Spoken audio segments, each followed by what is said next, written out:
Yeah, DB. Oh, just cleaning out the deadwood. Okay. Look, Mr. Cannell, I just can't afford to be without work right now, not even for a day. I've got a mother and 2 kid sisters. More good luck telegrams. Well, you know how it is. I've just got to keep on working, see? Sorry, sister. I was sent down here to clean house. I told you I can't use your column anymore. It's lavender and no lace. Send those other people in. I'll tell you what I'll do. I get $30 a week. I'll take 25, 20 if necessary. I'll do anything you say. It isn't the money. We're after circulation. What we need is fireworks. People who can hit with sledgehammers. Start arguments. Oh, I can do that. I know this town inside out. Oh, give me a chance, All please. right, come in. Cashier's got your check. Who are these people? Gibbs, Furley, Cunningham, Giles. Hey, you sister. Don't forget to get out your last column before you pick up your check.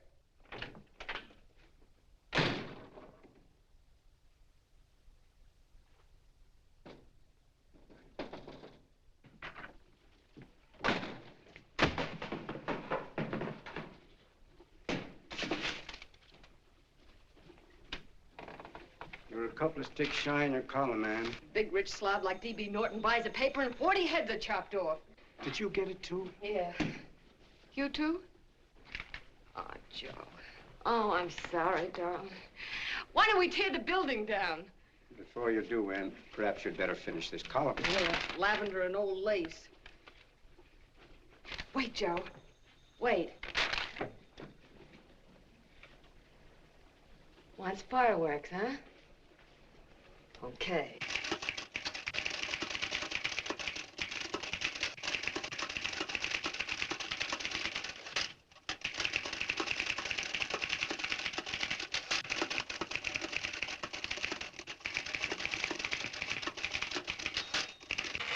Here. Below is a letter which reached my desk this morning. It's a commentary on what we laughingly call the civilized world. Dear Miss Mitchell, 4 years ago, I was fired out of my job. Since then, I haven't been able to get another one. At first, I was sore at the state administration because it's on account of the slimy politics here we have all this unemployment. But in looking around, it seems the whole world's going to pot. So in protest, I'm going to commit suicide by jumping off the City Hall roof. Signed, a disgusted American citizen, John Doe. Editor's note, if you ask this column, the wrong people are jumping off the roofs. Hey, Ann, this is the old fakeroo, isn't it? Never mind that, Joe. Go ahead. Sorry.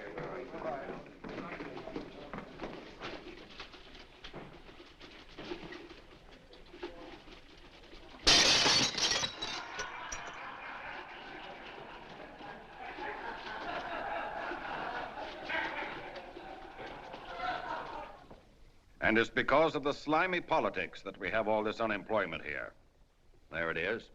That's D.B. Norton's opening attack on the governor. Why, Jim, it's just a letter sent into a column. No, I can smell it. That's Norton. Good morning, gentlemen. Good morning, Governor. Morning, Governor. You're rather early. Governor, did you happen to see this in the new bulletin? Yes. I had it served with my breakfast this morning. Jim thinks it's D.B. Norton at work. Of course it is. Oh, come, Jim. That little item, D.B. Norton does things in a much bigger way. This is his opening attack on you, Governor. Take my word for it. What did he buy a paper for? Why did he engage a high-pressure editor like Connell for? He's in the oil business. I tell you, Governor, he's after your scalp. All right, Jim, all right. Don't burst a blood vessel. I'll look into it. Will you get me Spencer of the Daily Chronicle, please? Yes, I saw it, Governor. If you ask me, that's a phony letter. Why, that gagger's got whiskers on it. Okay, I'll get the mayor and maybe the Chamber of Commerce to go after them. Get Mayor Lovett on the phone. Sorry, the mayor's busy on the other phone. Yes, I know, Mrs. Brewster. It's a terrible reflection on our city. I've had a dozen calls already. Spencer of the Chronicle. Hold him. Just a minute. Yes, Mrs. Brewster. I'm listening. I insist that this John Doe man be found and given a job at once. Now, if something isn't done about it, I'll call out the whole auxiliary. Yes, and the junior auxiliary, too.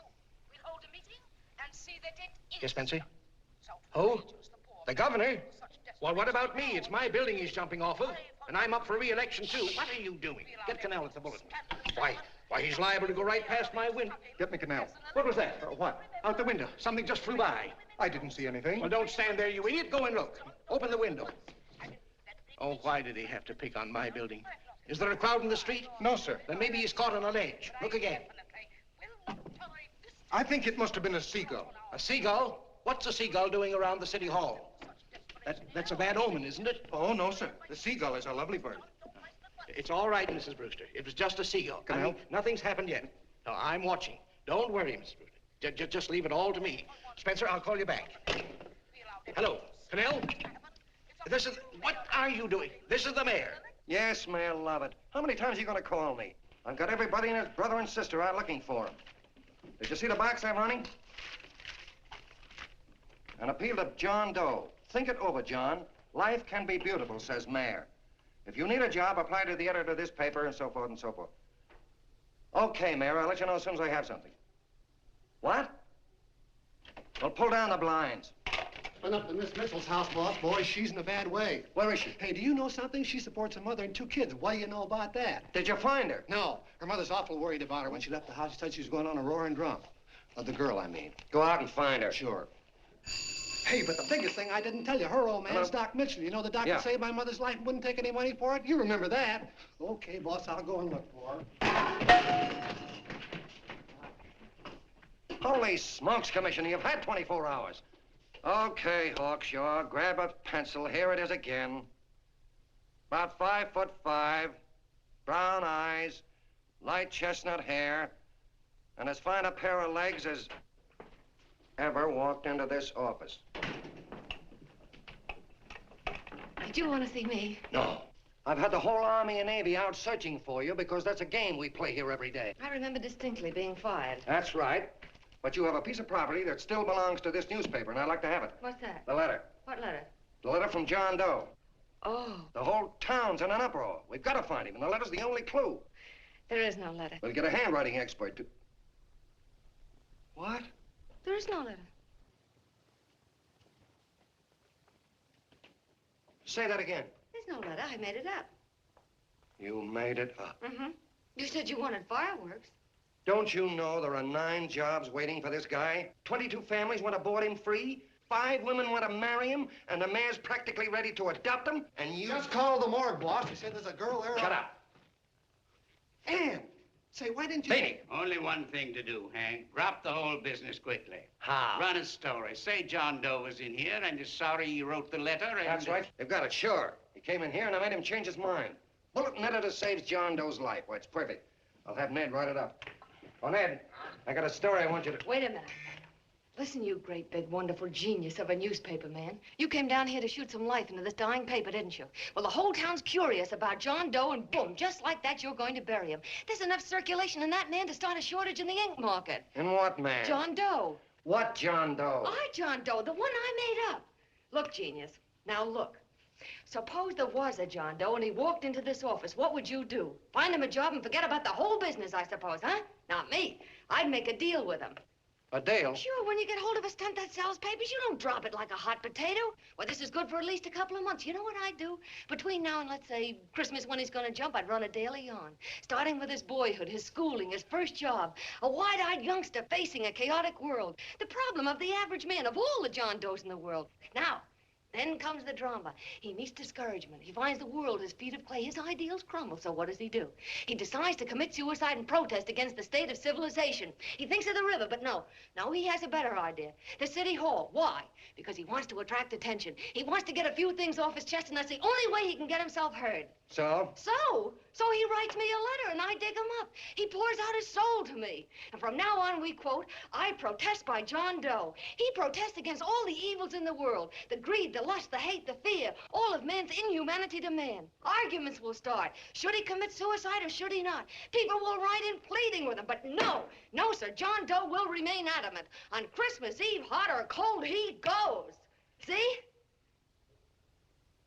Very pretty. Very pretty indeed, Miss Mitchell. But would you mind telling me who goes on Christmas Eve? John Doe. What John Doe? The one we hire for the job, you lunkhead. Wait a minute. Let me get this through this lame brain of mine. Are you suggesting we go out and hire someone to say he's going to commit suicide on Christmas Eve? Is that it? Well, you're catching on. Who, for instance? Anybody. Beanie'll do. Why, sure. Who, me? Jump off a... Oh, no, any time at Christmas. I'm superstitious.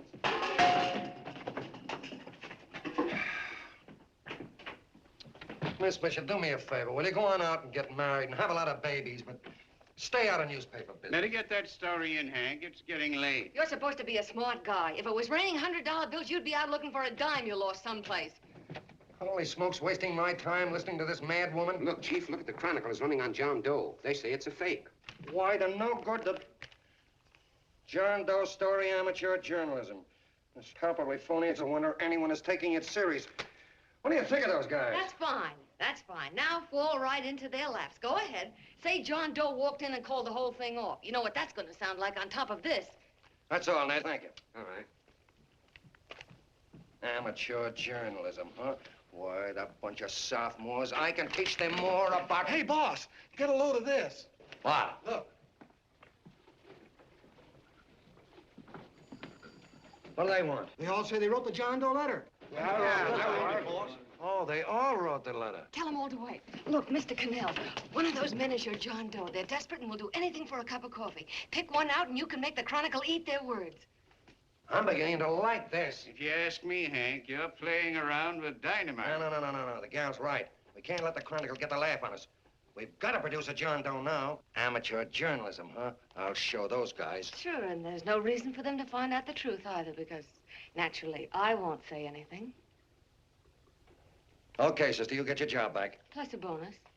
What bonus? Or the bonus of $1,000 the Chronicle was going to pay me for this little document. You'll find it says that I, Ann Mitchell, hereby certify that the John Doe letter was created by me. I can read. Sorry.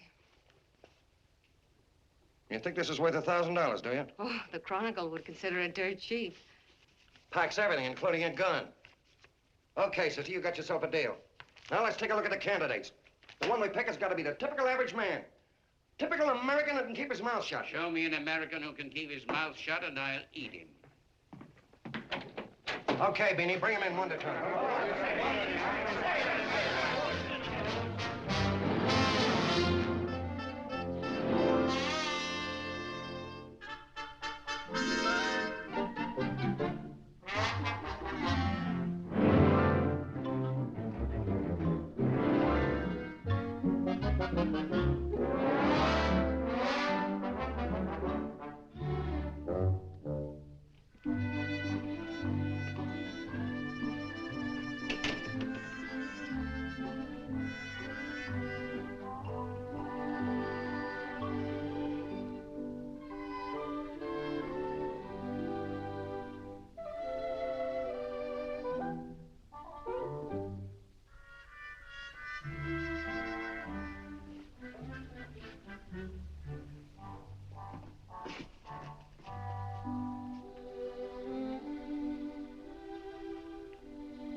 Did you write that letter to Miss Mitchell? No, I didn't. What are you doing up here, then? Well, the paper says there were some jobs around loose. Thought there might be one left over. Had any schooling? Yeah, a little. What do you do when you work? I used to pitch. Baseball? Yeah, so my wing went bad. Where'd you play? Bush leagues, mostly. How about family? Got any family? No. Oh, just traveling through, huh? Yeah. Me and a friend of mine. He's outside. Looks all right. It's perfect, a baseball player. What could be more American? Wish he had a family, though. Be less complicated without a family. Look at that face, it's wonderful. They'll believe him. Come on. What's your name? Willoughby. John Willoughby. Long John Willoughby, they called me in baseball. Would you like to make some money? Yeah. Maybe. Would you be willing to say you wrote that letter and stick by it?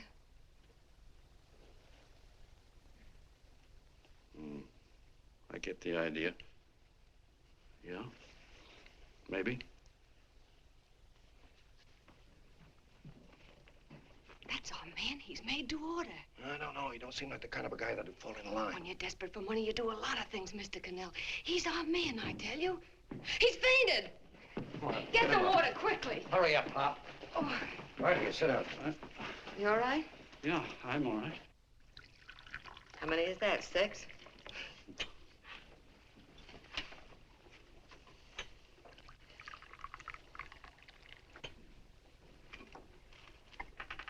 Pretty hungry, weren't you? See, all this John Doe business is batty, if you ask me. Well, nobody asked you. Trying to improve the world by jumping off buildings. You couldn't improve the world if the buildings jumped on you. Don't mind the colonel. He hates people. He likes you well enough to stick around. Well, that's because we both play doohickeys. I met him in a boxcar a couple of years ago. I was fooling around with my harmonica, and he comes over and joins in. I haven't been able to shake him since.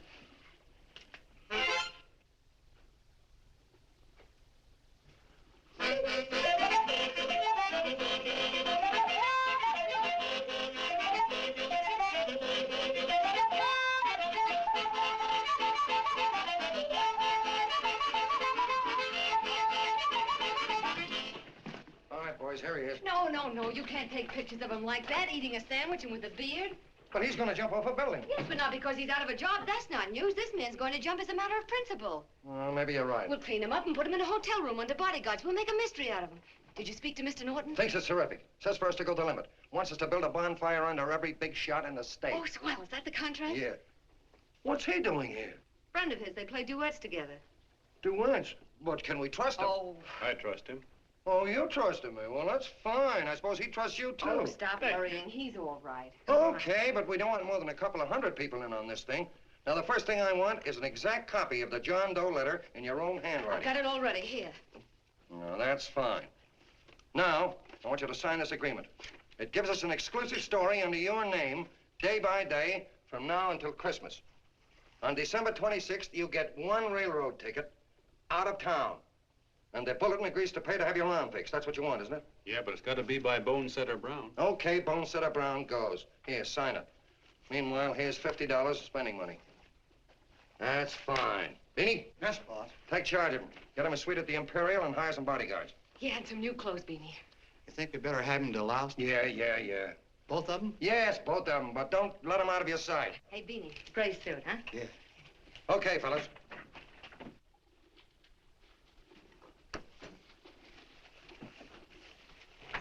Take it easy, John Doe. And you start pounding that typewriter. Oh, boy, this is terrific. No responsibilities on our part, just statements from John Doe, and we can blast our heads off. Before you pop too many buttons, don't forget to make out that check for 1,000. Okay, fellas, now let me see. You sit outside the door. Nobody comes in, see? You two fellas sit in here. Hey, pretty nifty, huh? You ain't gonna get me to stay here. Sure you are. No, sir. That spot under the bridge where we slept last night's good enough for me. Say, what'll I do with this baggage? I'll stick him in the bedroom. Give me mine. I ain't staying. You know, we were headed for the Columbia River country before all this John Doe business came up. You remember that, don't you? Sure, I remember. Say, your ears popped coming up in the elevator. Mine did. All along, John. I tell you, it's no good. You're gonna get used to a lot of stuff that's gonna wreck you. Why, that $50 in your pocket's beginning to show up on you already. And don't pull that on me, neither. Stop worrying, Colonel. I'm gonna get my arm fixed out of this. Hey, here's some cigars the boss sent us. Have one. Hey, Help cigars. yourself. No.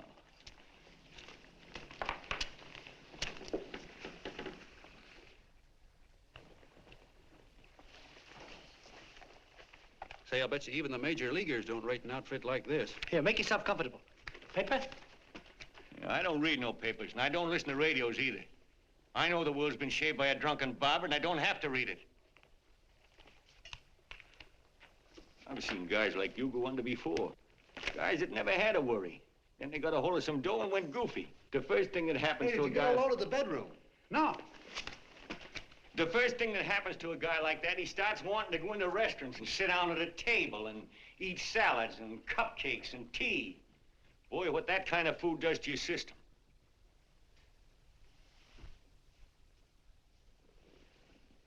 The next thing the dope wants is a room. Yes, sir, a room with steam heat and curtains and rugs. And before you know it, he's all softened up and he can't sleep unless he has a bed.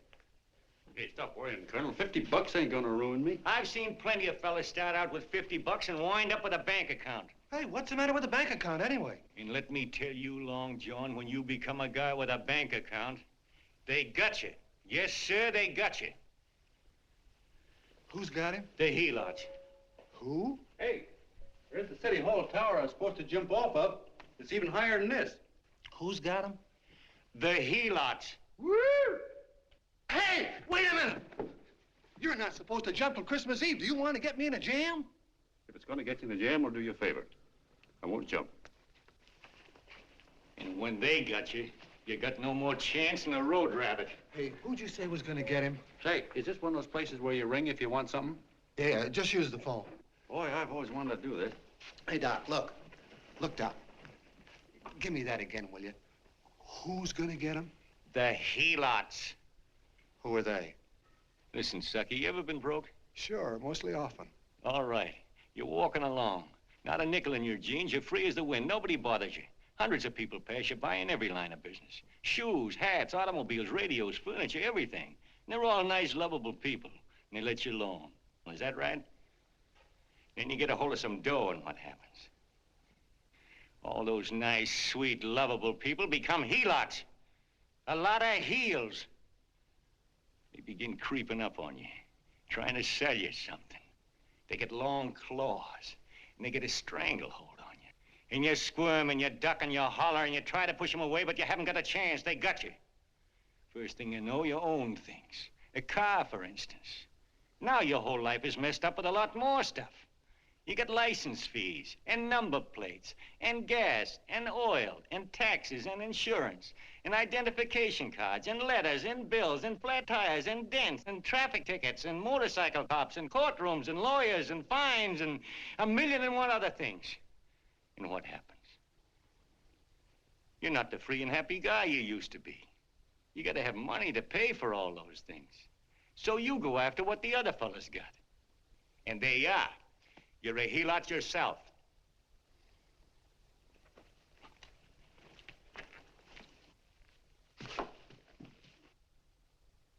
You win, Colonel. Here, take the 50. Go out and get rid of it. You bet I will, just as fast as I can. I'm gonna get some canned goods, a fishing rod, and the rest I'm gonna give away. Give away? Hey, get me a pitcher's glove. I gotta get some practice. Say, he's giving it away. I'm gonna get me some of that. Hey, come back here, you helot. Or you send up 5 hamburgers with all the trimmings, 5 chocolate ice cream sodas, and 5 pieces of apple pie. No, apple with cheese. Yeah, thanks.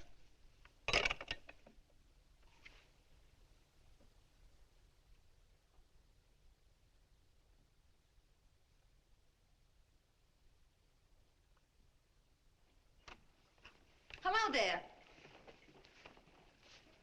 Well, well. If it isn't the man about town. All set, Miss Anne. Hmm?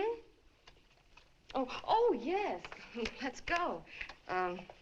Let's see, we want some action in these pictures. Action? Mm-hmm. That's good. No. This man's going to jump off a roof. Oh. Here, wait a minute. Let me comb your hair. Sit down. There, that's better.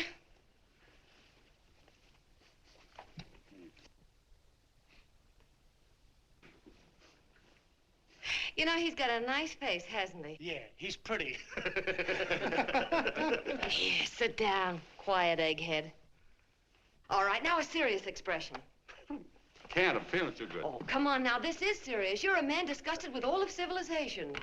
With all of it? Yes, you're sore at the world. Come on now. Oh, crabby guy, huh? Yeah. No, no. No, no. No, look. You don't have to smell the world. Well, all those guys in the Never picture mind those guys. All right, stand up. Now, let's see what you look like when you protest. Against what? Against anything, just protest. You got me. Oh, look, I'm the umpire, and you just cut the heart of the plate with your fast one, and I called it a ball. What would you do? Oh, you did, huh? Yeah. Why can't you call him right, you boneheaded... Grab it, Eddie, grab it!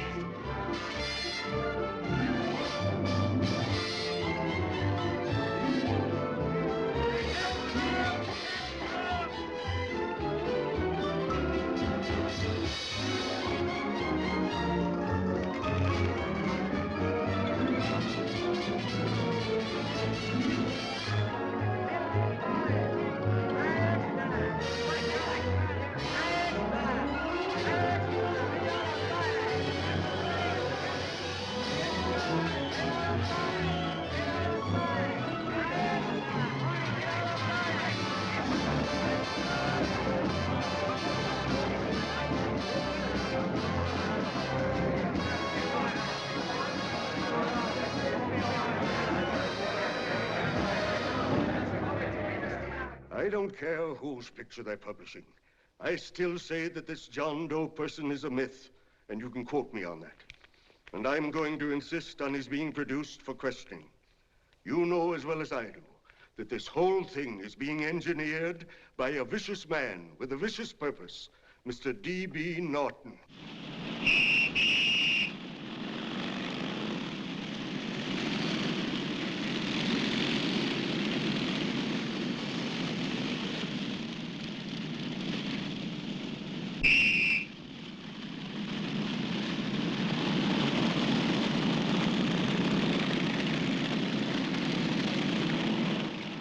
And Miss Mitchell are at the house, sir. Oh, they are? All right, come on. Personally, I think it's just plain stupidity to drop it. Now, you should see his fan mail, thousands. Why, it's going over like a house afire. What are you afraid of Canal? It's doubled our circulation. Yeah, but it's got everybody sore. Ads are being pulled. The governor's starting a libel suit. What's more, they all know John Doe's a phony, and they insist on seeing Well, what about it? Let them see him. We'll go on one better. They can also hear him. You own a radio station, Mr. Norton. Why not put him on the air? Watch out for this damn DB. She'll drive you batty. Oh, Look, we can't let him get to this Bush League pitcher and start pumping him. Good night. Now, tell him what that screwball might do. I walk in yesterday, here he is, standing on a table with a fishing pole, fly casting. Take my advice and get him out of town before this thing explodes in our faces. If you do, Mr. Norton, you're just as much of a dumb cluck as he is. Excuse me. No, you got yourself a meal ticket and you hate to Sure, let go. it's a meal ticket for me, I admit it, but it's also a windfall for somebody like Mr. Norton who's trying to crash national politics. That's what you bought the newspaper for, isn't it? You want to reach a lot of people, don't you? Well, put John Doe in the air and you can reach 130 million of them. He can say anything he wants and they'll listen to him. All right, we'll forget the governor and the mayor and all the small fry like that. This can arouse national interest. If he made a hit around here, he can do it every place else in the country. And you'll be pulling the strings, Mr. Norton. Go down to the office and arrange for some radio time. What, DB, you're not going to I want it fall... as soon as possible. Okay. I just came in to get warm myself. Come on, let's go. Don't you go. I want to talk to you.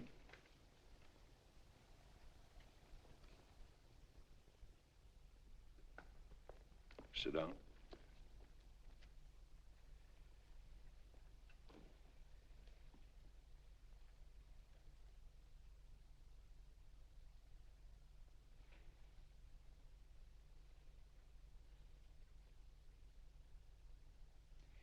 Hey, this John Doe idea was yours, huh?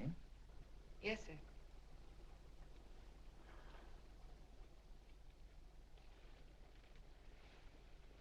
How much money do you get? $30.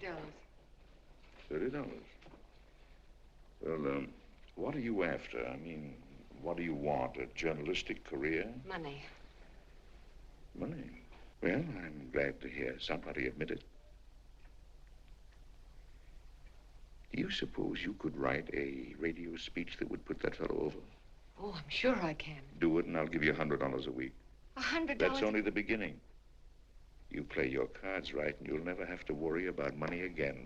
Oh, I knew it. Hello. Hello. Whenever there's a pretty woman around. This is my nephew, Ted Sheldon, Miss Mitchell. How do you do? How do you do? All right, Casanova, I'll give you a break. See that Miss Mitchell gets a car to take her home. Always reading my mind, aren't you? Thank you very much for everything. And Miss Mitchell, I think from now on you'd better work directly with me. Yes, sir.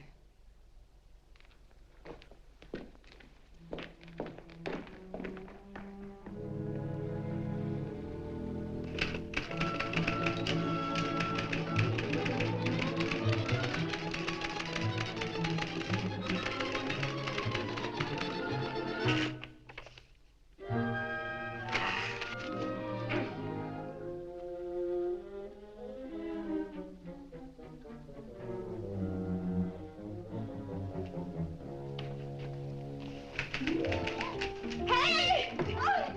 I thought you were asleep. We just night, Liz. Oh, you little brat, you're just falling. I said good night. Come, children. It's past your bedtime. Go on, Mama. Come on. Now, scooch off the bed. Four through me. I'm done. I'll never get this speech right. Oh, yes, you will, Ann, dear. You're very clever. Yeah, I know. What are you looking for? Your purse, I need $10. What for? I gave you 50 just the other day. Yes, I know, dear, but Mrs. Burke had her baby yesterday. 9 pounds. And there wasn't a thing in the house. And then the community chest lady came. And the 50's all gone, huh? Who's the 10 for? The Websters. The Websters. You remember those lovely people your father used to take care of. I thought I'd buy them some groceries. Oh, Ann, dear, it's a shame those You're poor... marvelous, Ma. You're just like Father used to be. Do you realize a couple of weeks ago we didn't have enough to eat ourselves? Well, yes, I know, dear, but these people are in such need. And we have plenty now. If you're thinking of that $1,000, forget it. It's practically all gone. We owed everybody in town. Now, you just gotta stop giving all your money away. Oh, Ann, dear. Oh, I'm sorry, Ma. Oh, don't pay any attention to me. I guess I'm just upset about all this. Gee whiz, here I am with a great opportunity to get somewhere, to give us security for once in our lives, and I'm stuck. If I could put this over, your Mrs. Burke can have 6 babies. You mean this speech you're writing? Yeah, I don't know. I simply can't get it to gel. I created somebody who's going to give up his life for a principle. Hundreds of thousands of people are going to listen to him over the radio. And unless he says something that's sensational, it's just no good. Well, honey, of course, I don't know what kind of a speech you're trying to write, but judging from the samples I've read, I don't think anybody will listen. What? Darling, there's so many complaining political speeches. People are tired of hearing nothing but doom and despair on the radio. If you're going to have him say anything, why don't you let him say something simple and real, something with hope in it? If your father were alive, he'd know what to say. Oh, yeah. Father certainly would. Wait a minute.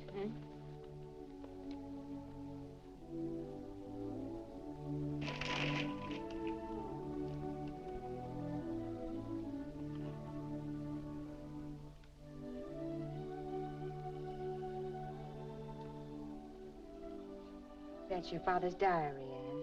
Father's... I never knew he had a diary. There's enough in it for 100 speeches. Things people ought to hear nowadays. You'll be careful of it, won't you, dear? It's always helped to keep your father alive for me. You bet I will, Ma. Wait a minute. John Doe don't want to sign no autographs. Well, what does he do all day? What does he do all day? He's writing out his memories. Sorry, lady, you can't see Mr. Doe. He wants to be alone. No, he just sits around all day and commutes with himself.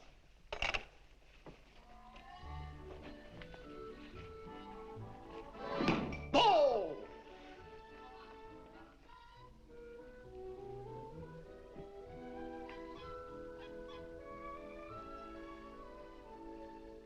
I don't know how you're going to stand it around here till after Christmas. I'll bet you ain't heard a train whistle in 2 weeks.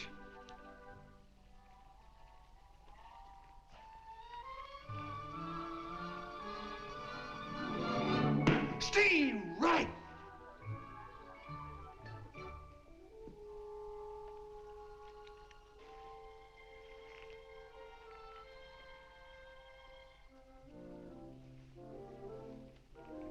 I know why you're hanging around.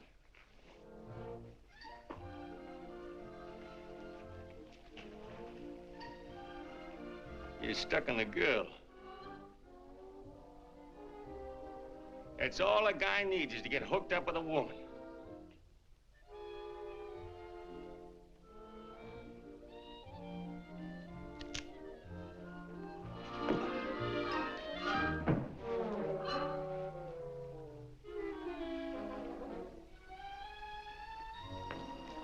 What was that, a single? First baseman dropped the ball. Butterfingers! Tough luck, pal.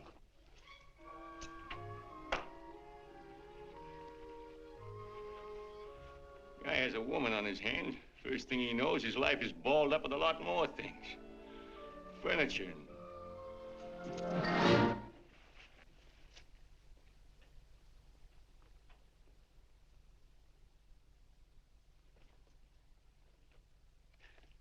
Did you get him? You're out. Swell. What's this, the end of the 8th? 9th.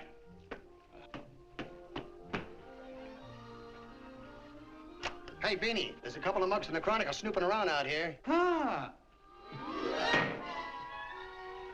Come on, Angel Face. Gangway. What's the score, Angel Face? 3-2, off paper. Gee, that's great.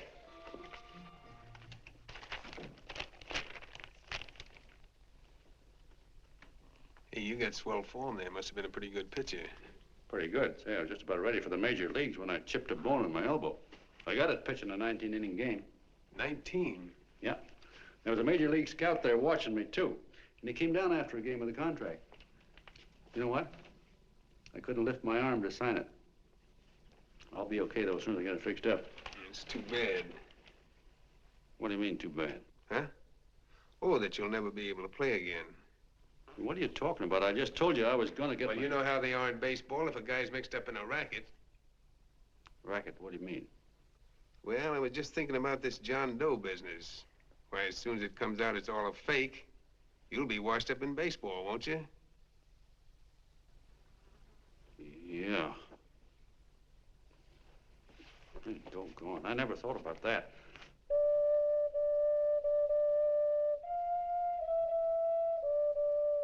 Gosh. And another thing, what about all the kids in the country? The kids that idolize ball players. What are they gonna think about you? Yeah. Hey, Colonel. Did you hear that? I gotta figure some way out of this thing. Elevators are still running. I know one way you can do it. How? Well, when you get up there on the radio, all you have to do is to say the whole thing's a frame-up. Make you a hero sure as you're born. Yeah, but how am I gonna get my arm fixed? Well, that's a cinch.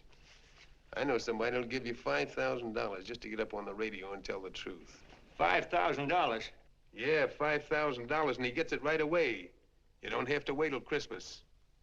Look out, Long John. They're closing in on you. Say, who's putting up this dough? Fellow runs the Chronicle. Here's the speech you make, and it's all written out for you. $5,000. Holy mackerel, I can see the helots coming, the whole army of them. It's on the level.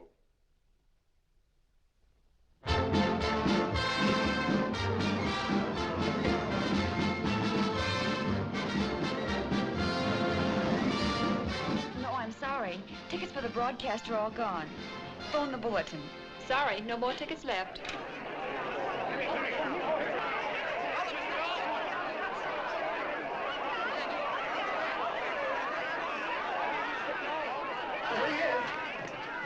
Hello, John. All set for the big night? Swell. Turn around. One moment. Now stand still. Huh? Hold it. Big smile, Mr. Dill. Okay, Jeannie, that's all. Take him out. Now, look, John, here's the speech. It's in caps and double spaced. You won't have any trouble reading it. Not nervous, are you? No. Of course not. He wouldn't be. Who? John Doe, the one in there. Hey, don't let your knees rattle. It picks up on the mic. Oh, Beanie, you needn't be nervous, John. All you have to remember is to be sincere. Pick up that phone, Miss Mitchell. It's for you. Okay. Hello? Yes, Mother. Oh, thank you, darling. Oh, there he is, the poor dear man. Oh, good luck to you, Mr. Doe. We want you to know that we're all for you. The girls all decided that you're not to jump off any roof at all. Oh, will you stop it? You got the speech I gave you? Yeah. Now look, I'll give this money to the colonel just as soon as you get started. We'll have a car waiting at the side entrance for you. Okay. How'd you get in here? Huh? Oh, I just came in to wish him luck. Come on, out. Mother says good luck, too. John, when you read that speech, please believe every word of it. He's turned out to be a wonderful person, John. Who? John Doe, the one in the speech. Oh. You know something? I've actually fallen in love with him. All right, there he is, sister. Now, come on, plenty of room. What's the idea? No, that's too much. Not so much. Come on. That's it. Oh, this is no time for cheap publicity, Mr. Cannell. Listen, if that guy lays an egg, I want to get something out of it. I'm getting a Jane Doe ready. Oh, come on. Here. Will you, fellas? Give me a All right, chance. that's I enough. have to raise just one more. Well, that's fine, honey. You go ahead. After you've been doing. You're very good, honey. Go ahead. How you doing? Oh. All right, Benny, bring him in. Holy smoke, a half a he-lot. There you are, boss, just like you ordered. Symbols of little people. Okay, get him up. All right, young fella. This is ridiculous, Mr. Cannell. Come on, give me a chance. The man's on the air for Come on, Look shut at him. up. Oh, fellas, I told you you could have all the pictures you want. No, come on, ask. You can have a... Come on, that's right. Afterwards, you can get all the pictures you want. Thank you very much. Come on, will you? Afterwards, that's right. Come on, Snooks, you've got to bail out. Okay, goodbye, Mr. Doe. Beanie. All right. Better get ready. 1 minute to go. Wow, hey, 1 minute to go and the score is nothing to nothing. Now, please, John, you won't let me down, will you? Will you? Of course you won't. If you'll just think of yourself as the real John Doe. Listen, everything in that speech are things a certain man believed in. He was my father, John. And when he talked, people listened. And they listened to you, too. Funny. You know what my mother said the other night? She said to look into your eyes, that I'd see Father there. Hey, what do you say? Okay, we're coming. Come on. Now, listen, John, you're a pitcher. Now get in there and pitch. Good luck. Give him room, let him through. Come on.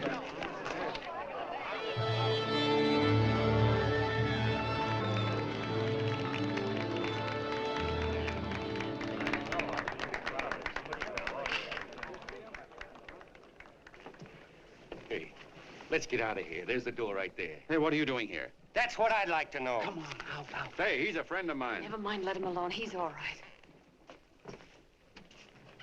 I'll be right over there pulling for you. No, John, over here.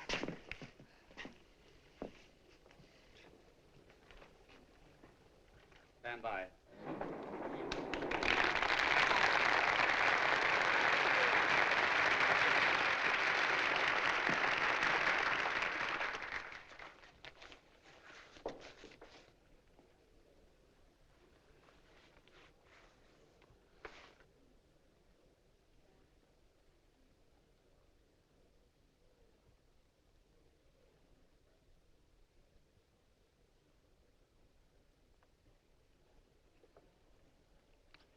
Phone the Chronicle. Tell them to start getting those extras out.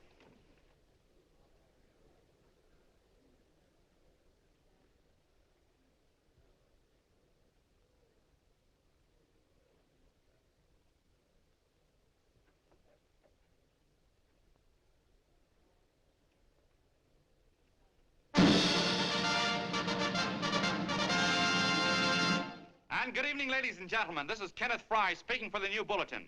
Tonight we give you something entirely new and different.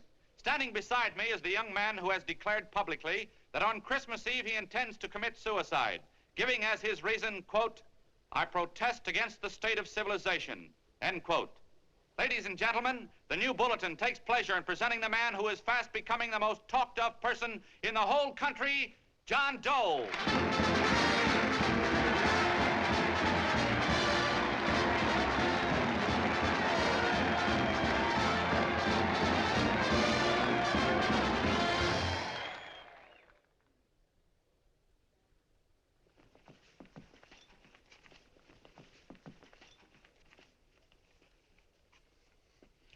Ladies and gentlemen, I am the man you all know as John Doe. I took that name because it seems to describe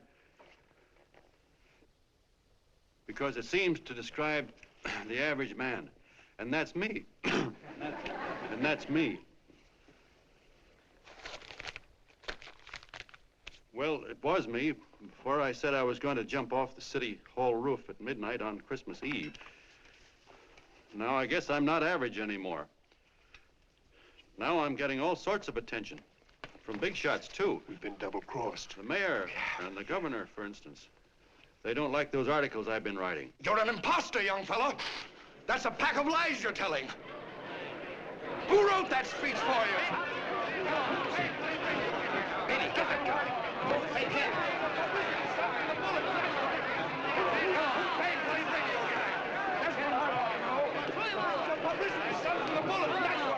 Spencer.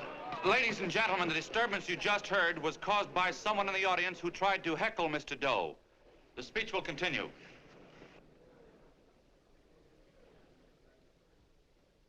Well, people like the governor and that fellow there can stop worrying.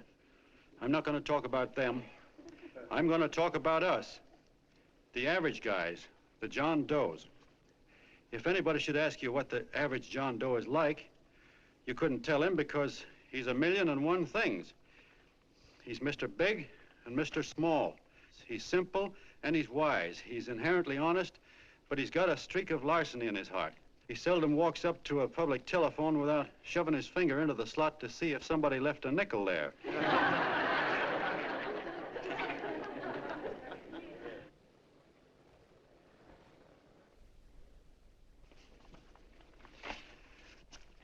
He's the man the ads are written for. He's the feller everybody sells things to. He's Joe Dokes, the world's greatest stooge and the world's greatest strength.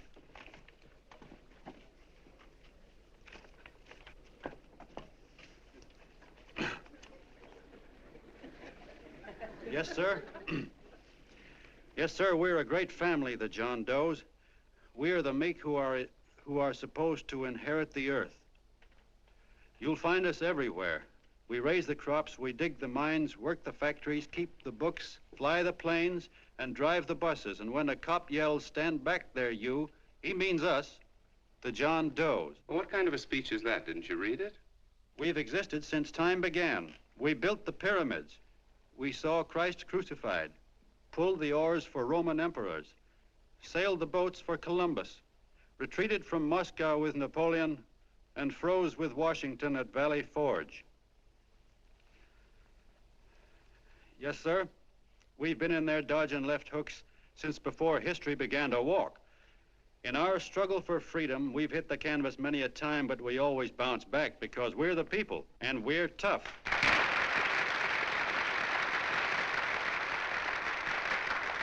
They've started a lot of talk about free people going soft, that we can't take it. That's a lot of hooey. A free people can beat the world at anything, from war to tiddlywinks, if we all pull in the same direction.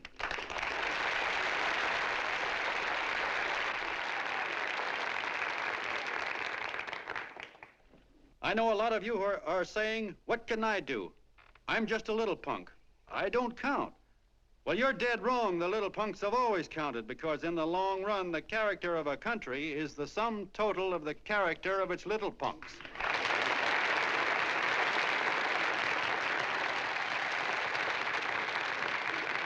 But we've all got to get in there and pitch. We can't win the old ball game unless we have teamwork.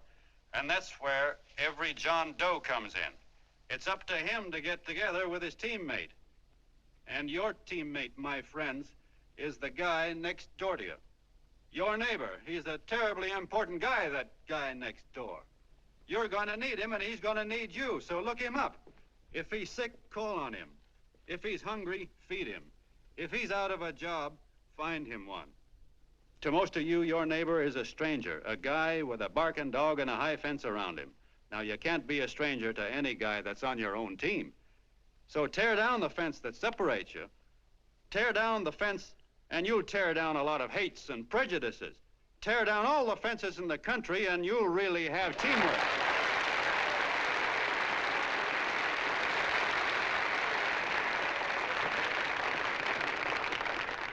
I know a lot of you are saying to yourselves, he's asking for a miracle to happen. He's expecting people to change all of a sudden.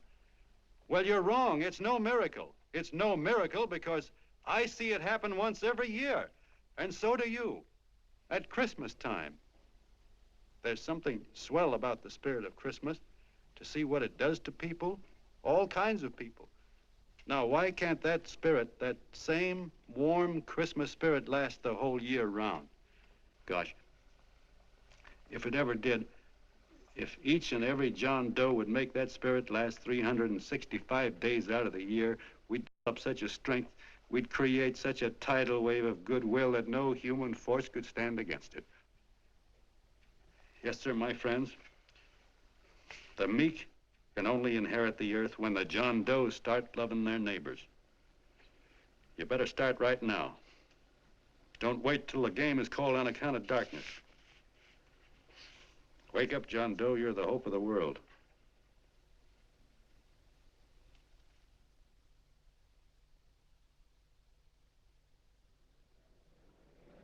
John, you were wonderful.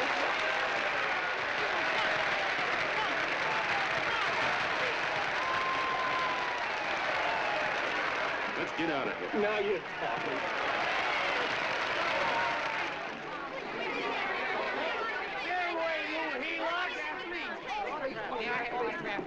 Please, hey!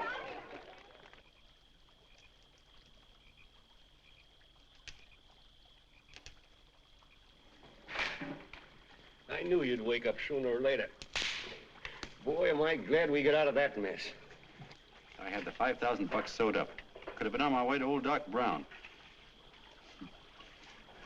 You're a pitcher, John, she says. Now, go in there and pitch. What a sucker. Yeah, she's a heel-out just like the rest of us. Lucky you got away from her. What was I doing up there making a speech anyway? Me, huh? Geez, the more I think about it, the more I could... Tear down all the fences. Why, if you tore one picket off of your neighbor's fence, he'd sue you. $5,000 had it right in my hand. What do you mean he ran away? Well, go after him, find him. That man is terrific.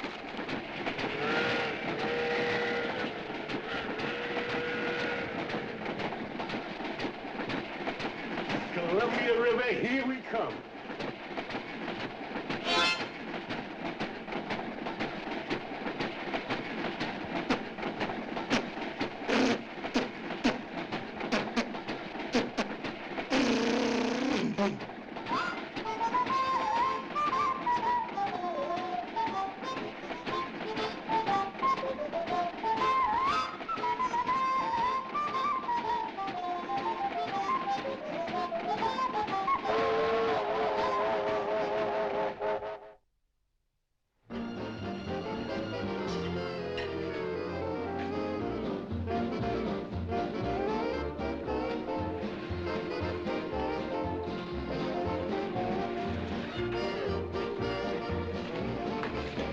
Jitterbugs. Yeah. Say, how much money we got left? 4 bits. Better make it donuts, huh? Yeah.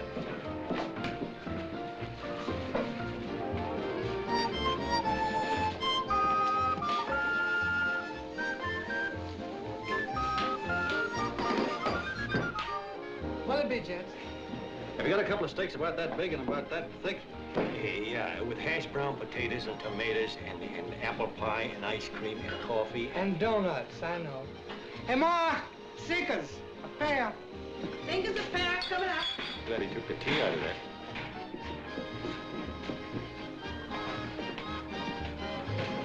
Hey, look. Join the John Doe Club. John Doe Club.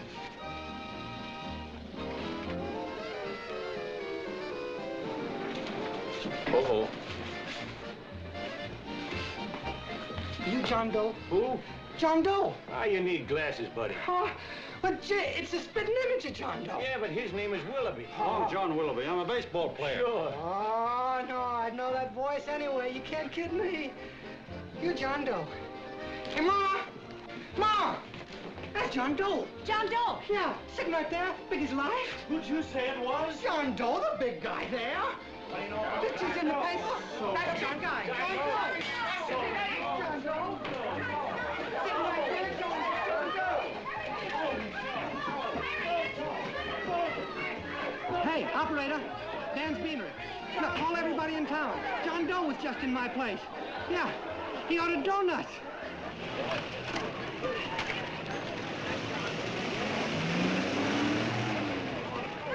John Doe.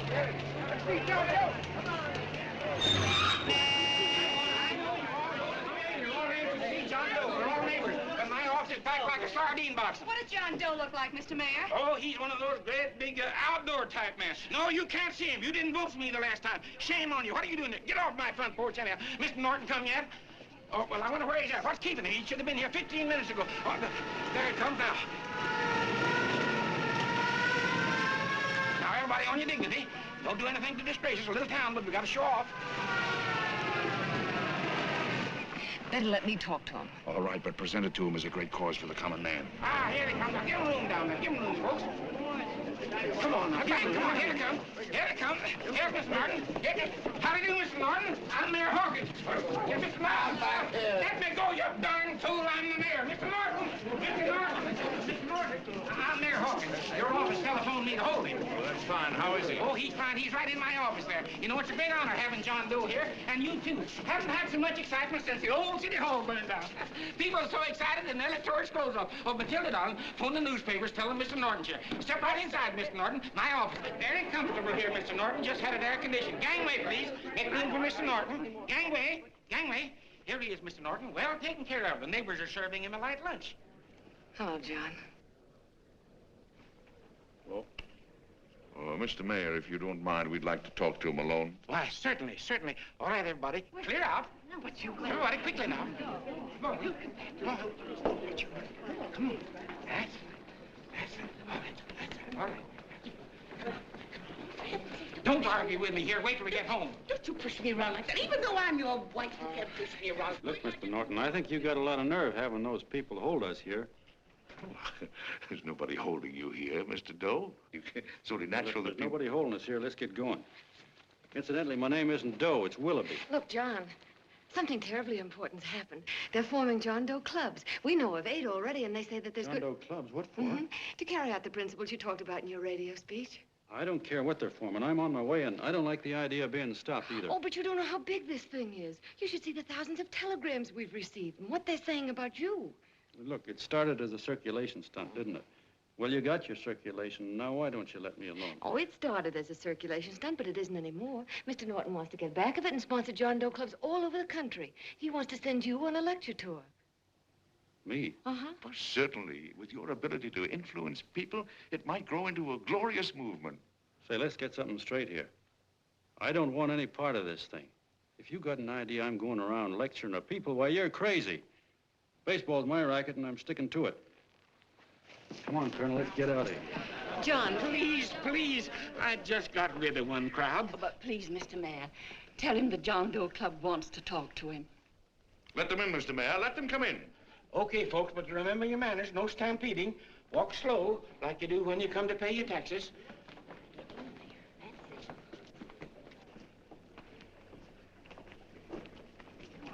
Okay. All right, give me a chance. Come right in. My name's Bert Hansen, Mr. Doe. I'm the head soda jerker at Schwabacker's drugstore.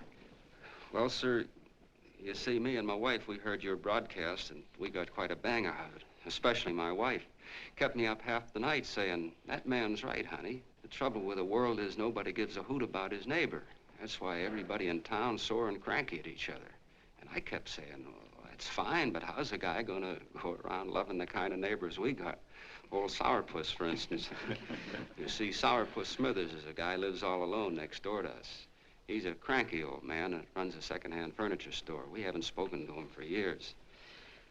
I always figured he was an ornery old gent that hated the world because he was always slamming his garage door and playing the radio so loud he kept half the neighbors up. Well, anyway, the next morning, I'm out watering the lawn, and I look over, and there's Sourpuss on the other side of the hedge straightening out a dent in his fender. And my wife yells to me out the window. She says, go on, speak to him, Bert. And I figured, well, heck, I can't lose anything, so I yelled over to him, good morning, Mr. Smithers. He went right on pounding his fender. Was I burned? So I turned around to give my wife a dirty look, and She said, louder, louder, he didn't hear you. So in a voice you could have heard in the next county, I yelled, "Good morning, Mr. Smithers." Well, sir, you could have knocked me over with a feather. Old Sourpuss turned around, surprised-like, and he put on a big smile, came over and took my hand like an old lodge brother, and he said, "Good morning, Hanson. I've been wanting to talk to you for years, only I thought you didn't like me." And then he started chatting away like a happy little kid, and he got so excited his eyes all... Well, Mr. Doe, before we got through, I found out Smithers is a swell egg, only he's pretty deaf, and that accounts for all the noises. And he says it's a shame how little we know about our neighbors. And then he got an idea, and he said, how's about inviting everybody someplace where we can all get together and know each other a little better? Well, I'm feeling so good by this time, I'm ripe for anything. So Smithers goes around the neighborhood inviting everybody to a meeting at the schoolhouse, and I tell everybody that comes in the store, including Mr. Schwabecker, my boss. I'm talking too much. Well, I'll be doggone if over 40 people don't show up. Of course, none of us knew what to do, but we sure got a kick out of seeing how glad everybody was just to say hello to one another. Tell him about making Sourpuss chairman. Oh, yeah, we made Sourpuss chairman and decided to call ourselves the John Doe Club. And say, incidentally, this is my wife. Come here, honey. This is my wife, Mr. Doe. How do you do, Mr. Doe? Sourpuss is here, too. Oh, is he? This is Sourpuss, or excuse me, Mr. Smithers, Mr. Doe. That's all right. If you didn't call me Sourpuss, it wouldn't feel natural. Well, anyway, I guess nearly everybody in the neighborhood came except the Delaney's. The Delaney's live in a big house with an iron fence around it, and they always keep their blinds drawn. And we always figured that he was just an old miser that sat back counting his money, so why bother about inviting him? Until Grimes, the milkman, spoke up, and he said, say, you've got the Delaney's all wrong.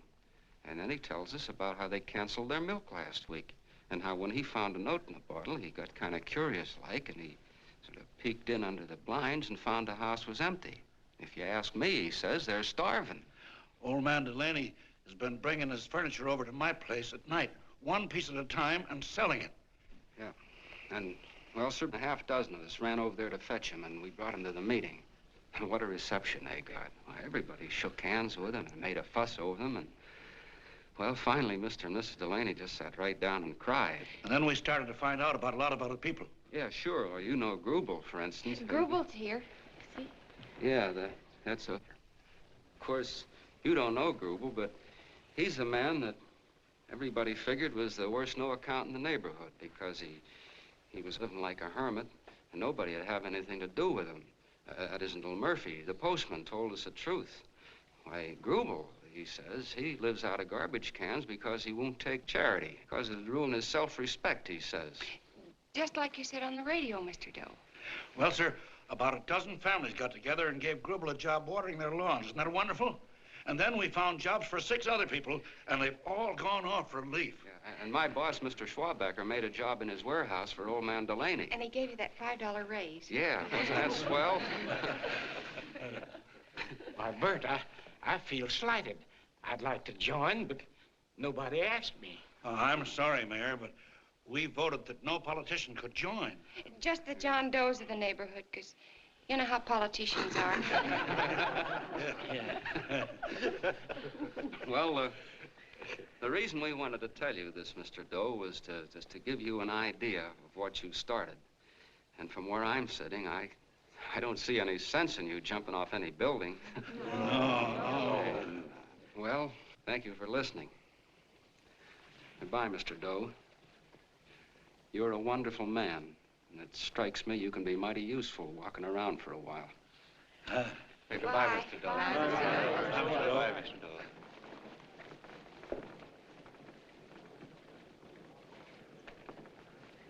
I'm Mrs. Delaney, Mr. Doe, and God bless you, my boy.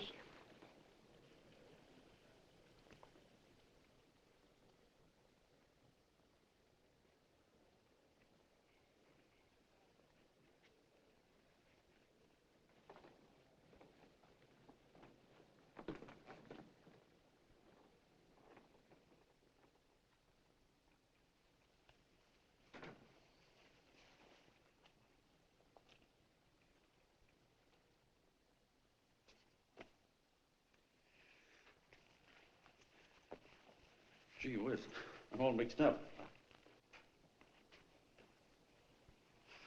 I don't get it. Look, all those swell people think I'm going to jump off a building or something. I never had any such idea. Gosh.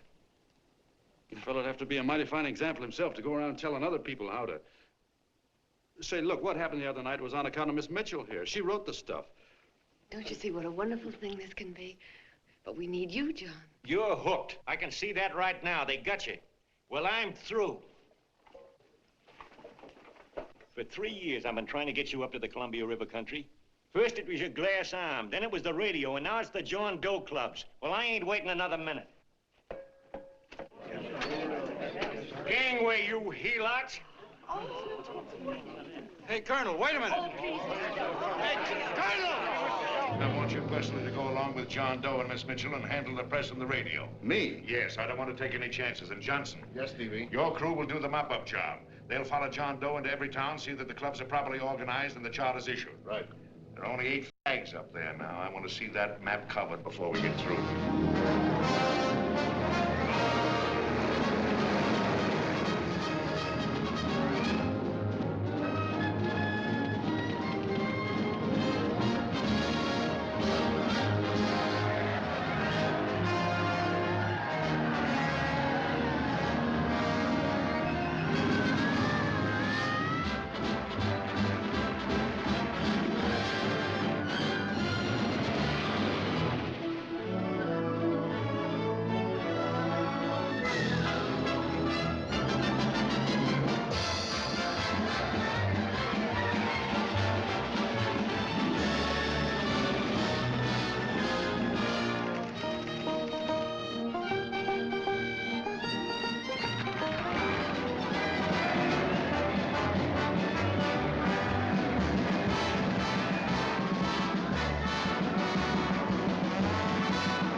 Growing like wildfire. If they made demands, I'd understand it. But the John Does ask for nothing. People are going off relief. If this keeps up, I'll be out of a job. As soon as it gets strong enough, we'll find out what John Doe wants. 30 every Thursday, 60 at 60. Who knows what? I'm sorry, boss. They just won't let anybody talk politics to them. It's crazy. We've got to get to them. They represent millions of voters.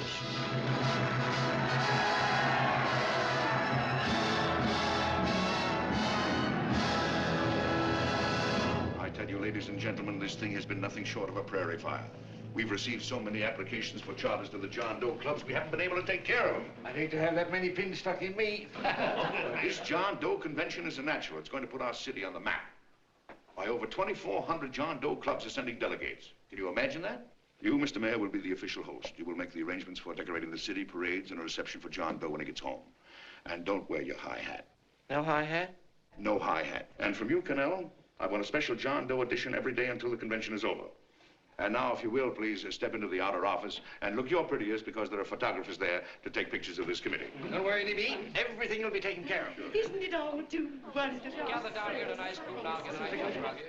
Oh, Mr. Mayor, would you step down in front row, please? You ladies get close to him. That's it. Well, I don't get it. Get what? Look, D.B., I'm supposed to know my way around. This John Doe movement has cost you a fortune. Now, this convention is going to cost plenty. Well? Well, I'm stuck with 2 and 2, and I'm a sucker if I can make 4 out of it. Where do you come in? You'll have the satisfaction of knowing that my money has been spent for a worthy cause. I see. I better stick to running the paper, huh? I think maybe you better had. Canal, I'd like to have the John Doe contract, all the receipts for the money we advanced him, and the letter Miss Mitchell wrote, for which I gave her $1,000. Yes, sure. Well, we leave for the airport, half an hour. Is that Johnny boy's room? Better hustle him up. He'll be ready on time. He's packing. Ah, good. Did you see his picture on the cover of Time? Yeah. I gotta give you credit, Annie girl. I've handled a good many big promotions in my time. Everything from a World's Fair to a channel swimmer. But this one has certainly got me spinning. And now a John Doe convention. Wow. Say, if you could only get him to jump off the City Hall roof on Christmas Eve, I'd guarantee you 500,000 people there. Charlie, Hmm? What do you make of them? Oh, Johnny boy? Well, I don't know what angle you want, but I'll give it to you quick. Number one, he's got great yokel appeal, but he's a nice guy. Number two, he's beginning to believe he really wrote that original suicide letter that you made up. Number three, he thinks that you're Joan of Arc or something. Yeah, I know. Number four, well, you know what number four is. He's nuts about you. Yeah, it's running out of his ears. You left out number 5. We're all heels, me especially. Holy smoke. Come in.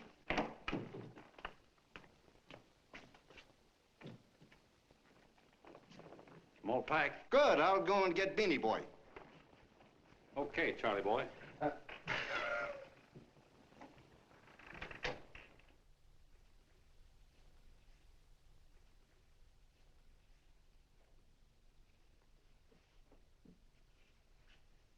Can I help you pack? No, thank you.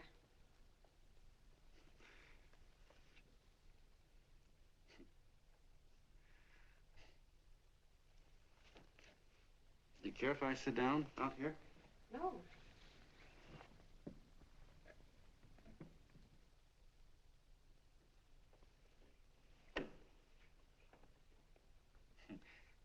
You know, I had a crazy dream last night.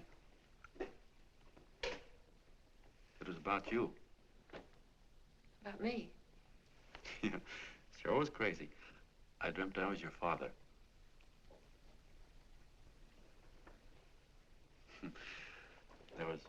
There was something I was trying to stop you from doing. So I got up out of bed and I walked right through the wall here, right straight into your room. You know how dreams are. And there you were in bed. But you're a little girl, you know, about 10. And very pretty, too. So I shook you, and the moment you opened your eyes, you hopped out of bed and started running like the devil in your nightgown. You ran right out the window there, and you ran out over the tops of buildings and roofs and everything for miles. And I was chasing you. And all the time you were running, you kept growing bigger and bigger and bigger, and pretty soon you were as big as you are now, you know, grown up. And all the time I kept asking myself, what am I chasing her for? And I didn't know. Isn't that a hot one? Well, anyway, you ran into some place, and then I ran in after you, and when I got there you were getting married. And the nightgown had changed into a beautiful wedding gown. You sure look pretty, too. And then I knew what it was I was trying to stop you from doing. Dreams are sure crazy, aren't they? Well, would you like to know who it was you were marrying? Oh, a tall, handsome Ubangi, I suppose. No, not that bad. It was that fellow that sends you flowers every day. Yeah, what's his name? Mr. Norton's nephew? Ted Sheldon. Yeah, that's the one. But here's the funniest part of it all.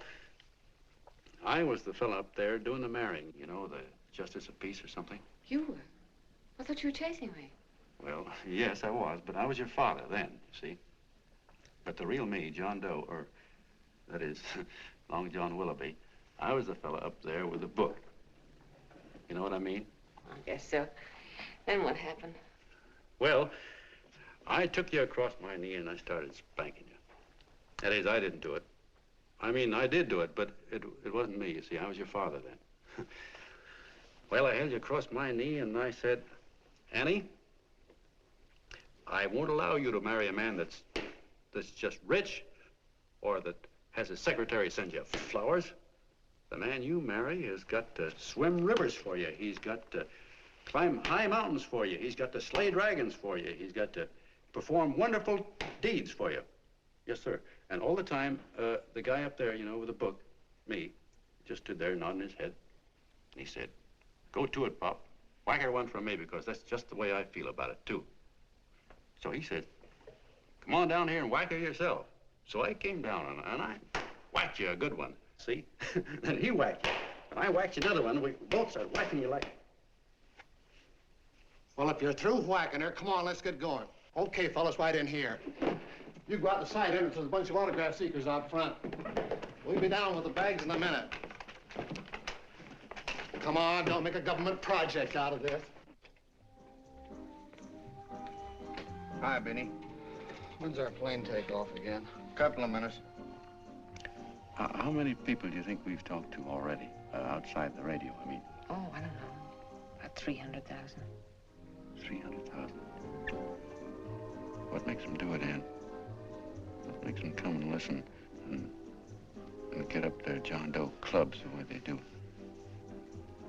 I've been trying to figure it out. Look, John, what we're handing them are platitudes. Things they've heard 1,000,000 times. Love thy neighbor, clouds have silver linings, turn the other cheek. It's just a... Yeah, I heard them 1,000,000 times, too, but... there you are. Maybe they're like me, just beginning to get an idea what those things mean. You know, I never thought much about people before. They were always just somebody to fill up the bleachers. And the only time I worried about them is when they didn't come in to see me pitch. You know, lately I've been watching them when I talk to them. I could see something in their faces. I could feel that they were hungry for something. You know what I mean? Maybe that's why they came. Maybe they're just lonely and wanted somebody to say hello to. I know how they feel. I've been lonely and hungry for something practically all my life.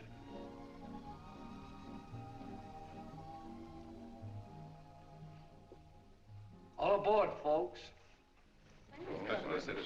Yeah, that's true. Oh, somebody else sitting here? No, that's your seat. And this is your coat. Mine? A little token of appreciation. Oh, it's beautiful, D.B. Well, I don't quite know what to say. Well, don't say anything at all. Just sit down. Oh. Go ahead, open it. Oh. Oh, it's lovely. And a new contract goes with it. Well, come on, spring it. You've got something on your mind. It must be stupendous. You know, that's what I like about it. Right to the point, like that. All right, Practical Annie. Here it is. Tomorrow night, before a crowd of 15,000 people and talking over a nationwide radio hookup, John Doe will announce the formation of a third party. A third party? Yes, the John Doe Party. Devoted entirely to the interests of all the John Does all over the country, which practically means 90% of the voters. He will also announce the third party's candidate for the presidency, a man whom he personally recommends, a great humanitarian, the best friend the John Does have. Mr. D.B. Norton. Yes.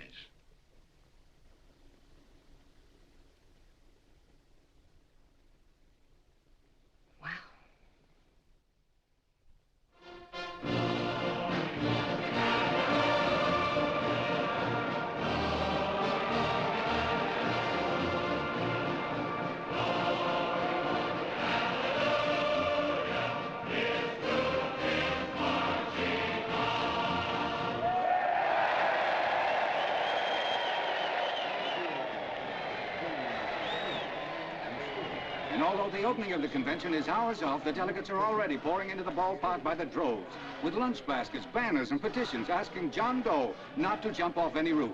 No matter how you look at it, it's still a phenomenal movement. These John Does, or the hoi polloi, as you've heard people call them, have been laughed at and ridiculed, but here they are, gay and happy, having traveled thousands of miles, their expenses paid by their neighbors, to come here to pay homage to their hero, John Doe. And in these days of wars and bombings, it's a hopeful sign that a simple idea like this can sweep the country. An idea based on friendliness, on giving and not taking, on helping your neighbor and asking nothing in return. And if a thing like this can happen, don't let any of your grumbling friends tell you that humanity is falling apart. This is John B. Hughes signing off now and returning you to our main studio until 9 o'clock, when the convention will officially open. Oh, John, come in. Say, I'm kind of... It's raining out a little. That's all right. It's good to see you. Sit down. Thanks.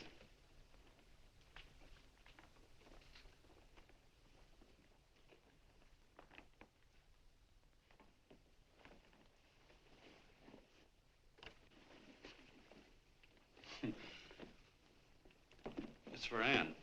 Oh, how nice. Thank you very much. Flowers. I'm terribly sorry she isn't here. She isn't? No, she just left. I'm surprised you didn't run into her. She went over to Mr. Norton's house. Oh.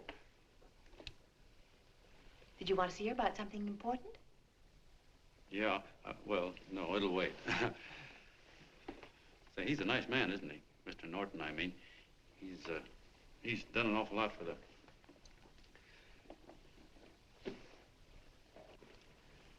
Well, say, my coat's pretty wet. I'm afraid I might have wet the couch a little.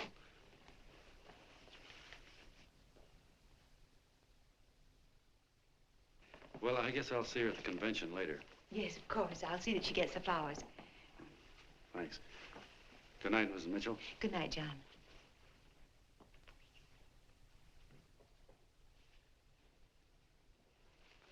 Say, Miss Mitchell, I'm kind of glad Anne isn't here.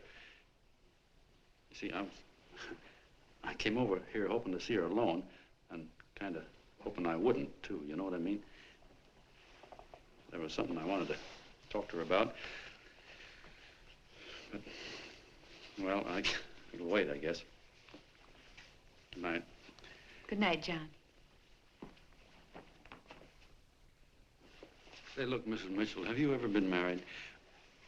Oh, I'm sure you have. Gosh, that's pretty silly. I guess you must think I'm kind of batty. Well, I guess I'd better be going at that. John,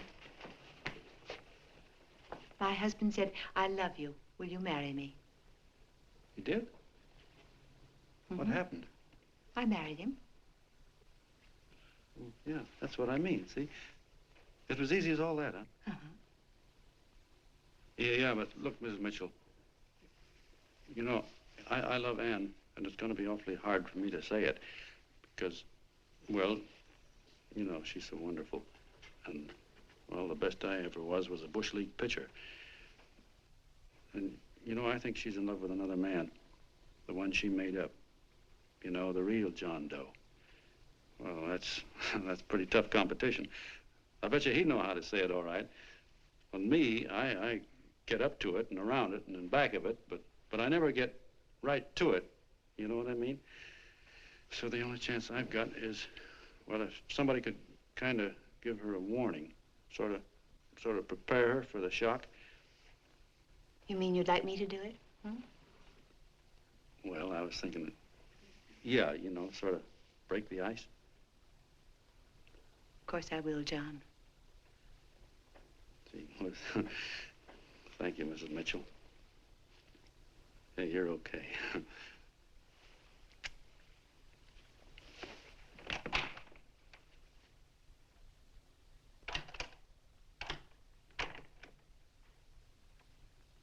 This John Doe meeting is going to be one of the biggest things that ever happened. Why, they're coming from all over. Trains, boxcars, wagons.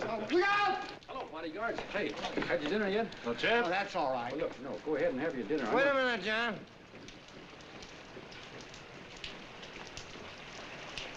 Hello, Mr. Connell. How are you, John?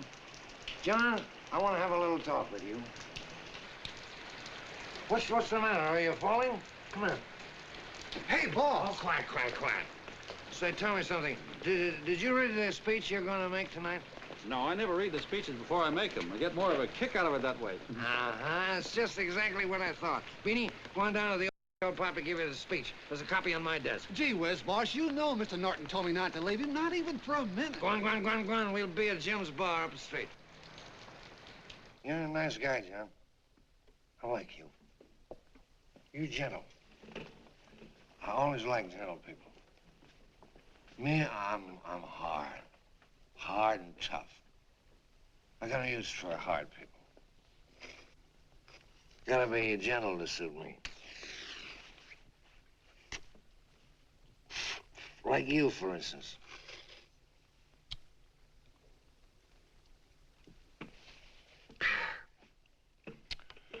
Yep, I'm hard.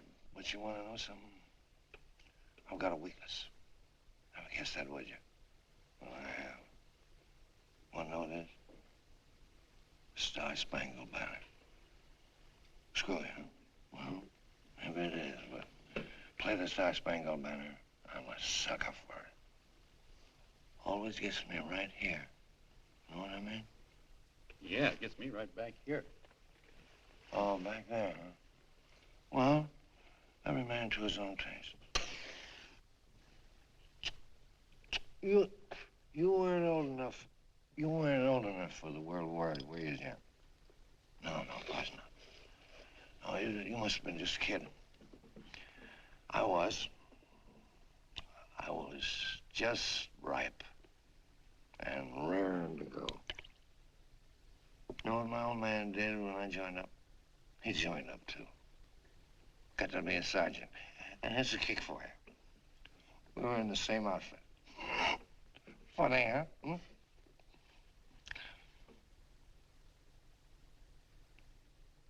He was killed, John. I saw him get it. I was right there, and I saw it with my own eyes.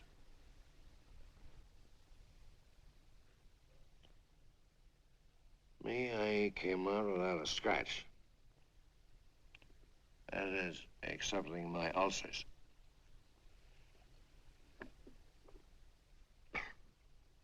I should be drinking milk, you know. This stuff is poison. Hey, Tubby. Yes, Mr. Canal. What do you say, huh? All right. Yep, I'm a sucker for this country. I'm a sucker for the Star-Spangled Banner, and I'm a sucker for this country. I like what we got here. I like it. A guy can say what he wants and do what he wants without having a bayonet shoved through his belly. And that's all right, isn't it? You betcha. Yeah. Well, we don't want anybody coming around changing it, do we? No, sir. No, sir. And when they do, I get mad.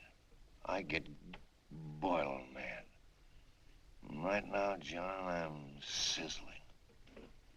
I get mad for a lot of other guys besides myself. I get mad for a guy named Washington, and a guy named Jefferson, and Lincoln. Lighthouses, John. Lighthouses in a foggy world. You know what I mean? Yeah, you bet. Listen, pal. This fifth column stuff is pretty rotten, isn't it? Yeah, it certainly is.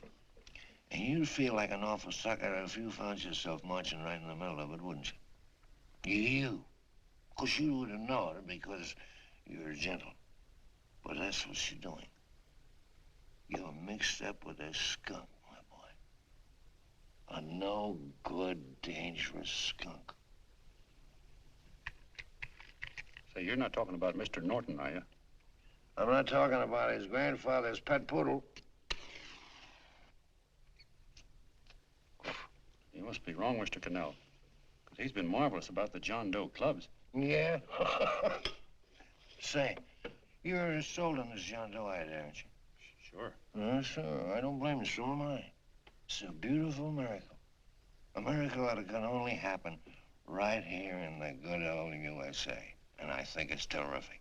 What do you think of that? Me, hard-boiled Cannell, and I think it's plenty terrific. All right. Now, supposing a certain unmentionable worm whose initials are DB was trying to use that to shove his way into the White House so he could put the screws on, so he could turn out the lights in those lighthouses. What would you say about that, huh? Nobody's going to do that, Mr. Cannell. They can't use the John Doe clubs for politics. That's the main idea. Is that so? Then what's a big political boss like Hammett doing in town? And a labor leader like Bennett? And a lot of other big shots are up at DB's house right now. Wolves, John. Wolves. Waiting to cut up the John Does. Wait till you get a gander at the speech you're gonna make tonight. You're all wet. Miss Mitchell writes those speeches. Nobody can make her write that kind of stuff. They can't, huh? Who do you think writes them? My Aunt Emma? I know she writes them. And gets a big bonus for doing them, too. A mink coat and a diamond bracelet. Don't write them. Why, that gold-grabbing dame would double-cross her own mother for a handful of Chinese yen.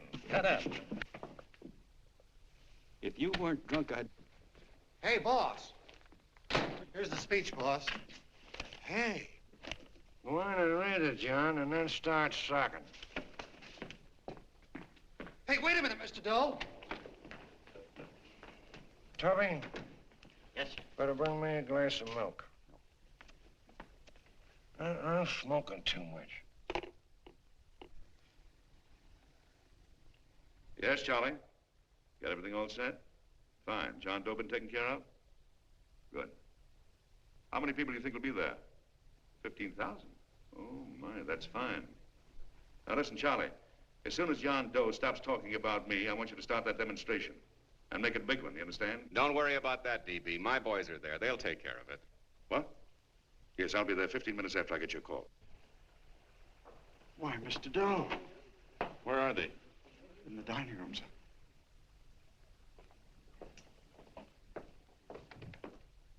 Now, gentlemen, I think we're about ready to throw that great big bombshell. Yeah, well, it's about time. Even a conservative estimate shows that we can count on anywhere between 10 and 20 million John Doe votes. Now, add to that the labor vote that Mr. Bennett will throw in, and the votes controlled by Mr. Hammett and the rest of you gentlemen in your own territories, and nothing can stop us. As I said before, I'm with you, providing you can guarantee the John Doe vote. Don't worry about that. You can count on me on one condition. Little Bennett's got to be taken care of. Didn't I tell you that everybody in this room would be taken care of? My agreement with you gentlemen stands. I'm with you, DB, but I still think it's a very daring thing we're attempting. These are daring times, Mr. Barrington. We're coming to a new order of things. There's too much talk been going on in this country. Too many concessions have been made. What the American people need is an iron hand. You're right. That's true. You're quite right, DB. Discipline. Right. And now, may I offer a little toast to Miss Ann Mitchell, the brilliant and beautiful lady who is responsible for all this. Miss Mitchell. Mr. Norton, I'd like to talk to you alone for a minute. Oh, Miss Mitchell has something to say to us. Let's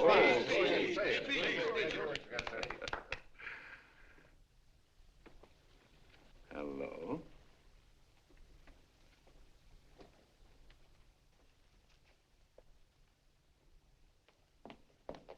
John, I'm so glad to see you. I was terribly worried. Did you write this? Yes, I did, John, but I had no idea what was going on. You didn't? No. That's a swell bracelet you're wearing. John, why aren't you at the convention?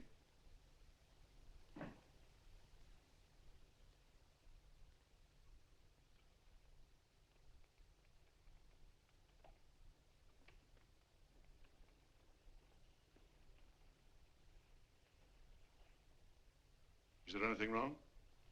No, nothing's wrong. Everything's fine. So there's going to be a new order of things, huh? Everybody's going to cut himself a nice fat slice of the John Does, eh? You forgot one detail, Mr. Big Shot. You forgot me, the prize stooge of the world. Why, if you or anybody else thinks he's going to use the John Doe clubs for his own rotten purpose, he's going to have to do it over my dead body. Oh, hold on a minute, young man. Hold on. That's rather big talk. I started the John Doe clubs with my money. And I'll decide whether or not they're being properly used. No, you won't. You're through deciding anything. And what's more, I'm going down to that convention and I'm going to tell those people exactly what you and all your fine feathered friends here are trying to cook up for them. And I'm going to say it in my own words this time. Stop it, baby. You ruined us, DB. Wait a minute, fella. My uncle wants to talk to you. Listen to me, my son. Before you lose your head completely, may I remind you that I picked you up out of the gutter and I can throw you right back there again? You've got a nerve accusing people of things. These gentlemen and I know what's best for the John Does of America, regardless of what tramps like you think. Get off that righteous horse of yours and come to your senses. You're the fake. We believe in what we're doing. You're the one that was paid the 30 pieces of silver. Have you forgotten that? Well, I haven't. You're a fake John Doe, and I can prove it. You're the big hero that's supposed to jump off tall buildings and things. Do you remember? What do you suppose your precious John Does will say when they find out that you never had any intention of doing it, that you were being paid to say so? You're lucky they don't run you out of the country. And with the newspapers and the radio stations that these gentlemen control, we can kill the John Doe movement deader than a doornail. We'll do it, too, the moment you step out of line. Now, if you still want to go to that convention and shoot your trap off, you go ahead and do it.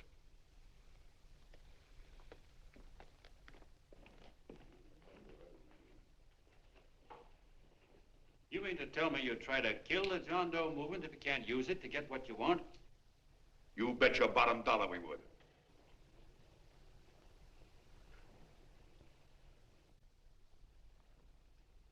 Well, that certainly is a new low.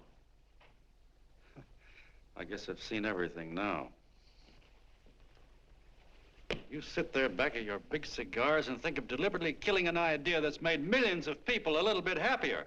An idea that's brought thousands of them here from all over the country, by bus and by freight and jalopies and on foot, so they could pass on to each other their own simple little experiences.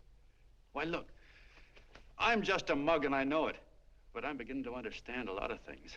Why, your type's as old as history. If you can't lay your dirty fingers on a decent idea and twist it and squeeze it and stuff it into your own pocket, you slap it down. Like dogs, if you can't eat something, you bury it. Why, this is the one worthwhile thing that's come along. People are finally finding out that the guy next door isn't a bad egg. That's simple, isn't it? And yet a thing like that's got a chance of spreading till it touches every last doggone human being in the world, and you talk about killing it. Why, when this fire dies down, what's going to be left? More misery, more hunger, and more hate. And what's to prevent that from starting all over again? Nobody knows the answer to that one, and certainly not you with those slimy, bollocksed-up theories you got. The John Doe idea may be the answer, though. It may be the one thing capable of saving this cockeyed world, yet you sit back there on your fat hulks and tell me you'll kill it if you can't use it. Well, you go ahead and try. You couldn't do it in a million years with all your radio stations and all your power, because it's bigger than whether I'm a fake. It's bigger than your ambitions, and it's bigger than all the bracelets and fur coats in the world. You bet it is, John. And that's exactly what I'm going down there to tell those people. A minute, you ungrateful rat. My uncle's been too good. He's getting away. Give me the bullet.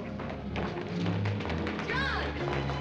I've always told you, D.B., you're playing with dynamite. Which way? All right, now, girl, get away.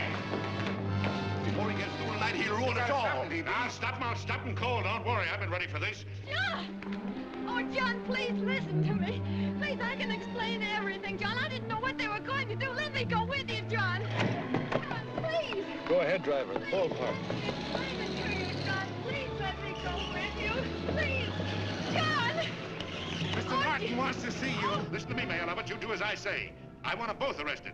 You tell the police department to pick up Cannell. I've got the girl here. I've got the bullet. I don't care what you charge him with. If you're worried, let him go in the morning, but keep him in jail overnight. Hello, Bulletin. Put wire on.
begin with this sort of affair.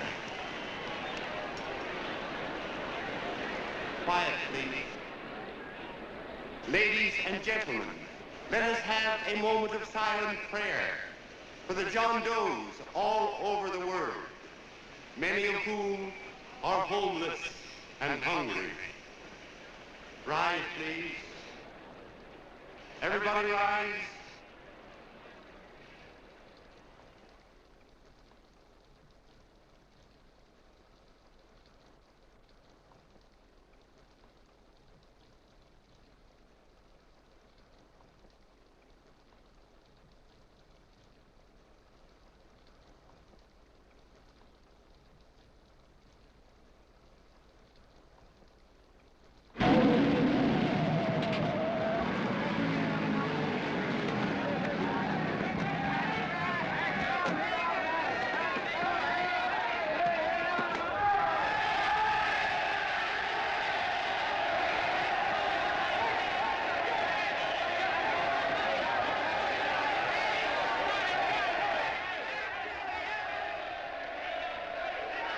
Newsboys.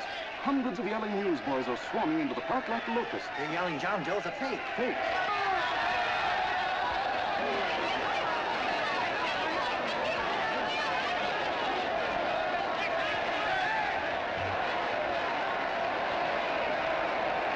Federal investigation urged by Chamber of Commerce. How could he be a fake? It must be some kind of a gag. A what? A gag. A gag.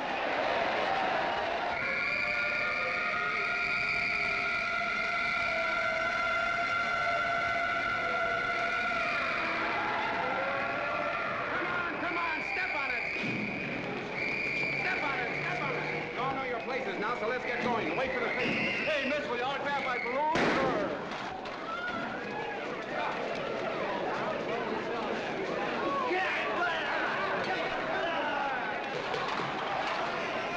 Ladies and gentlemen, this is exactly what I came down here to tell you about tonight.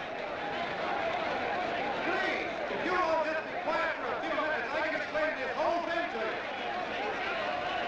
As you all know, this paper is published by a man by the name of D.B. Norton. Mr. D.B. Norton, look up. Wait a minute! Wait a minute, ladies and gentlemen. My name is D.B. Norton. You all know me. I accuse this man of being a faker. We've been taken for a lot of suckers, and I'm the biggest of the lot. I spent a fortune backing this man in what I believe to be a sincere and worthy cause, just as you all did. And now I find out it's nothing but a cheap racket cooked up by him and two of my employees for the sole purpose of collecting dues from John Does all over the country. That's a lie. It's not a lie. Nickels and dimes to stuff into their own pockets. You can read all about it in the newspapers there. That's a lie. Listen, Yeah, ladies and gentlemen, don't believe what... This man had no intention of jumping off the top of a building. He was paid to say so. Do you deny that? That's got nothing to do with it. Well, you paid for it, or weren't you? Yes, I was paid, but there And happened what to be... about the suicide note? You didn't write that either. What difference Did you write it or didn't you? No, I didn't write it. Now, you bet your life you didn't. You look in your papers, ladies and gentlemen, and you'll find Miss Mitchell's signed confession that she was the one who wrote it. Listen, folks, it's a fact that I didn't write the letter. There, you see, he admits it. You're a fake John Doe. Now, for what you have done to all these good people, they ought to run you out of the country. And I hope they do it.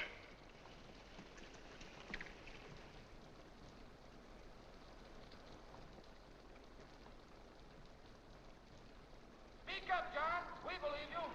Please, listen, folks.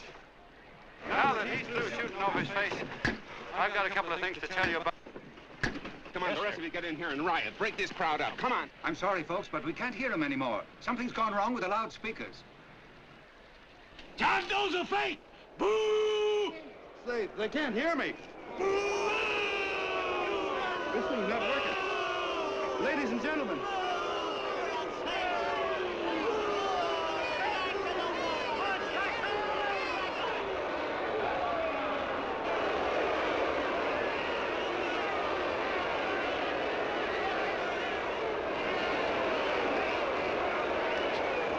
This thing's bigger than whether I'm a fake. Look, Bert, you believe me, don't you? Sure. I believe you. walking my legs off, digging up 5,000 signatures for a phony. Well, there you are, Mr. Doe. 5,000 names asking you not to jump off any roof. It makes no difference, Bert. The idea's still good. We don't have to give up our club. Yeah, well, you can have it. They're starting to throw things. Somebody's going to get hurt. I'm afraid it'll be John Doe. Listen to that mob. I've got to go to him. All right, lady. Can't let you out. Let me go. I want to go to him. Oh, please.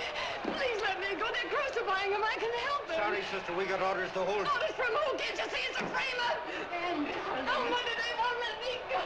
They won't let me go. Listen, folks. You gotta listen to me, everybody. Back to the jungle, you hobo! Just another racket.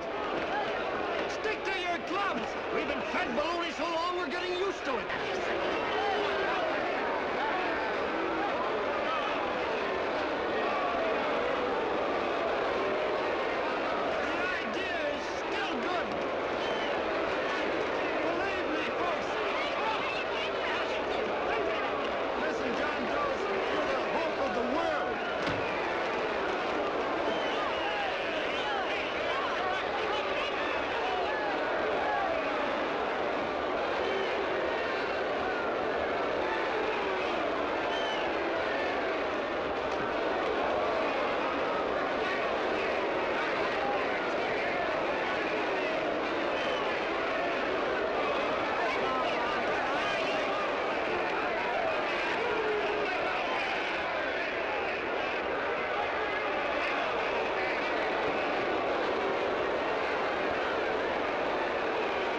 Finally managed to get him out of the park. But if that boy isn't hurt, it'll be a miracle. Ladies and gentlemen, this certainly looks like the end of the John Doe movement. Well, boys, you can chalk up another one to the Pontius Pilates.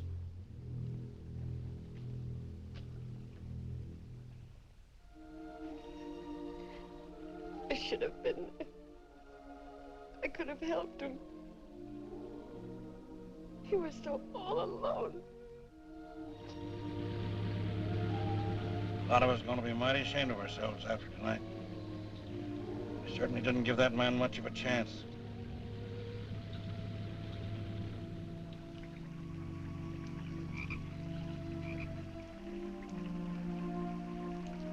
Have some more coffee, Long John?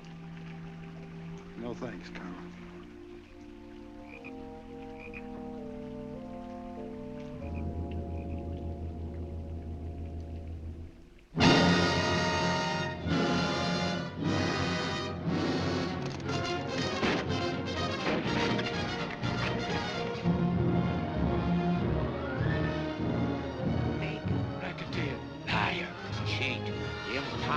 Why don't you jump? Christmas Eve at midnight. Bye, Mr. Doe. You're a wonderful man. And God bless you, my boy. Now get in there and catch. You're a fake John Doe, and I can prove it. You're the big hero who's supposed to jump off tall buildings and things. Do you remember? What do you suppose your precious John Does will say when they find out that you never had any intention of doing it, that you were being paid to say so? Christmas Eve at midnight.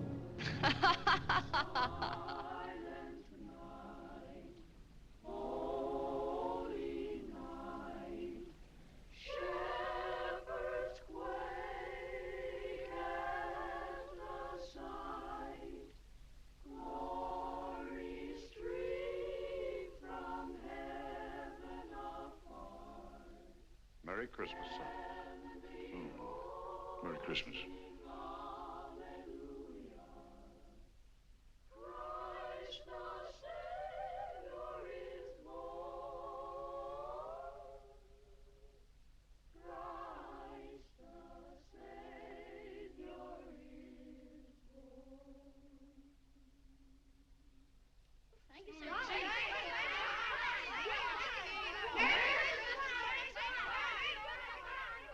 Who?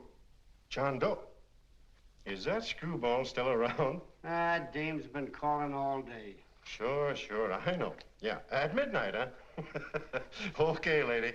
We'll have the place surrounded with nets. They're laughing at me.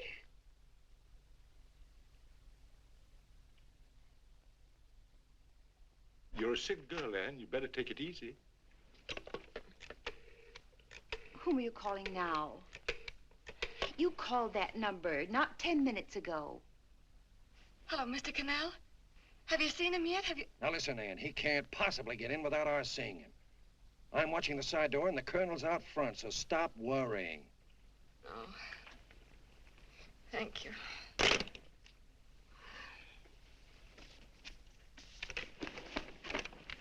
What, Ann? Anne, don't be foolish. If this isn't the craziest, the battiest, the looniest wild goose chase I ever heard of. Oh, shut up, Bert. Sourpuss is right. Yeah, well, if he is, I'm a banana split. That man is going to be on that roof. Don't ask me how I know. I just know, and you know it as well as I do. Sure. I'd like to believe in fairy tales, but a guy that's a fake isn't going to jump off any roof. I don't think he was any fake, not with that face. And anyway, what he stood for wasn't a fake. Okay, honey, okay.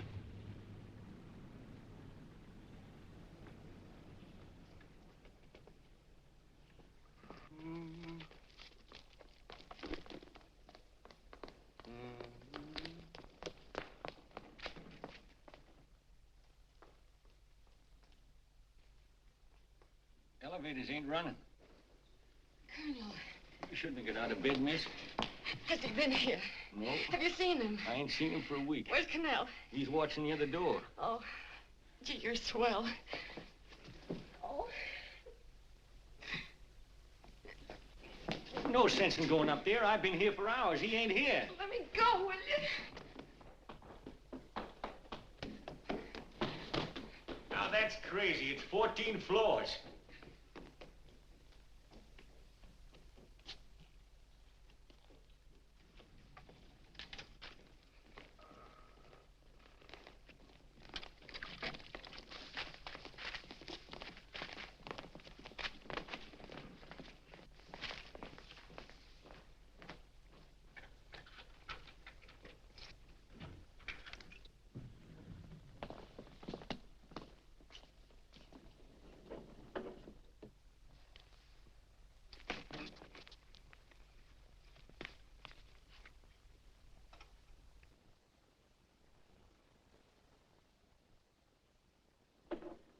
As far as the elevator goes, we gotta walk up to the tower.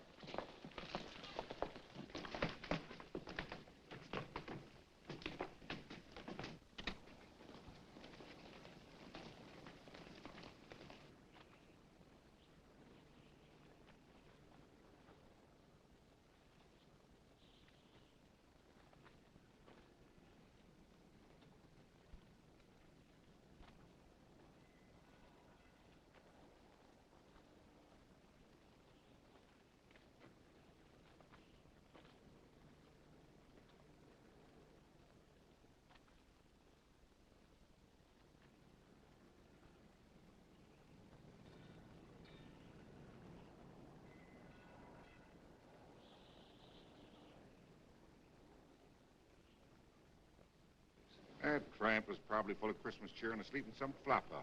Let's go. I've got to decorate my tree.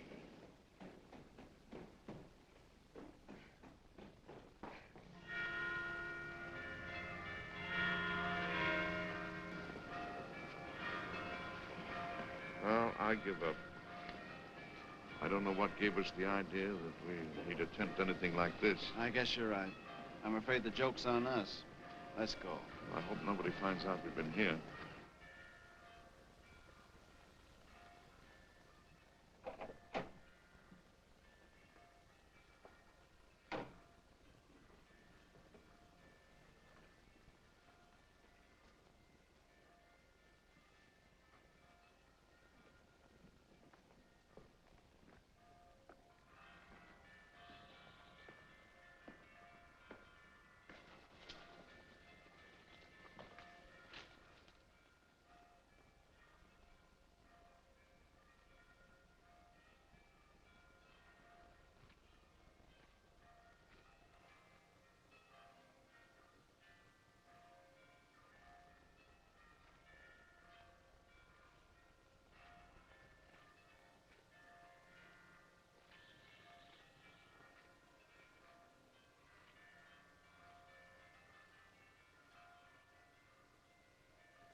wouldn't do that if I were you, John.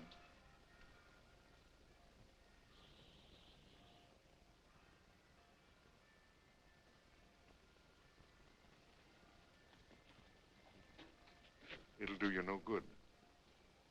Mayor has policemen downstairs with instructions to remove all marks of identification you may have on your person. You'll be buried in Potter's Field, and you will have accomplished nothing.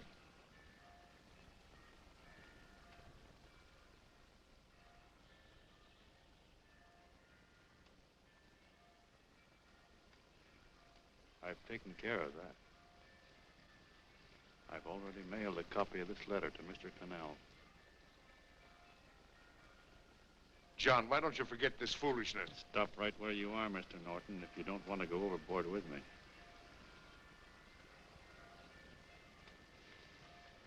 I'm glad you gentlemen are here. You killed the John Doe movement, all right. But you're going to see it born all over again.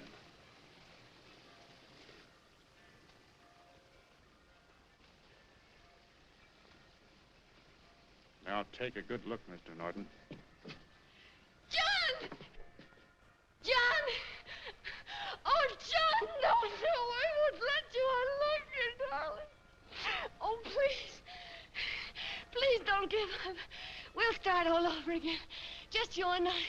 It isn't too late. The John Doe movement isn't dead yet. You see, John, it isn't dead or they wouldn't be here. It's alive in them. They kept it alive by being afraid of it.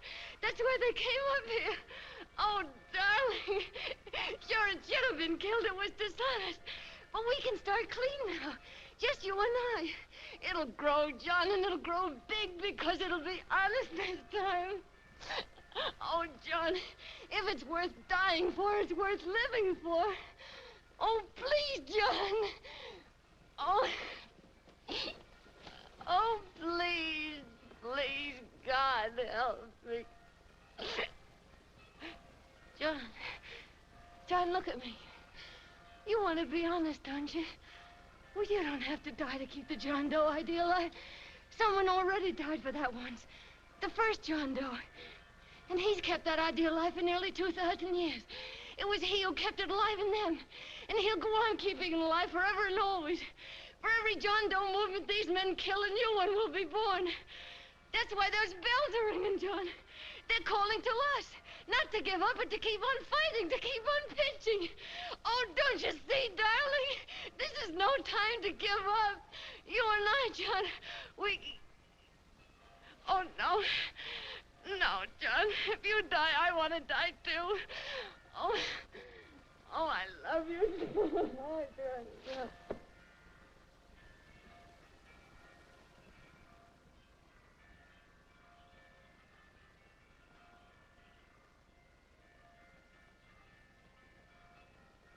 Mr. Doe, you don't have to. We're with you, Mr. Doe. We just lost our heads and acted like a mob. What Bert's trying to say is that we need you, Mr. Doe. There were a lot of us that didn't believe what that man said. We were going to start up our John Doe Club again, whether we saw you or not, weren't we, Bert? And there were a lot of others that were going to do the same thing. Well, Mr. Sarpus even got a letter from his cousin in Toledo. I got it right here, Mr. Doe. Only it'd be a lot easier with you. Please. Please come with us, Mr. Doe.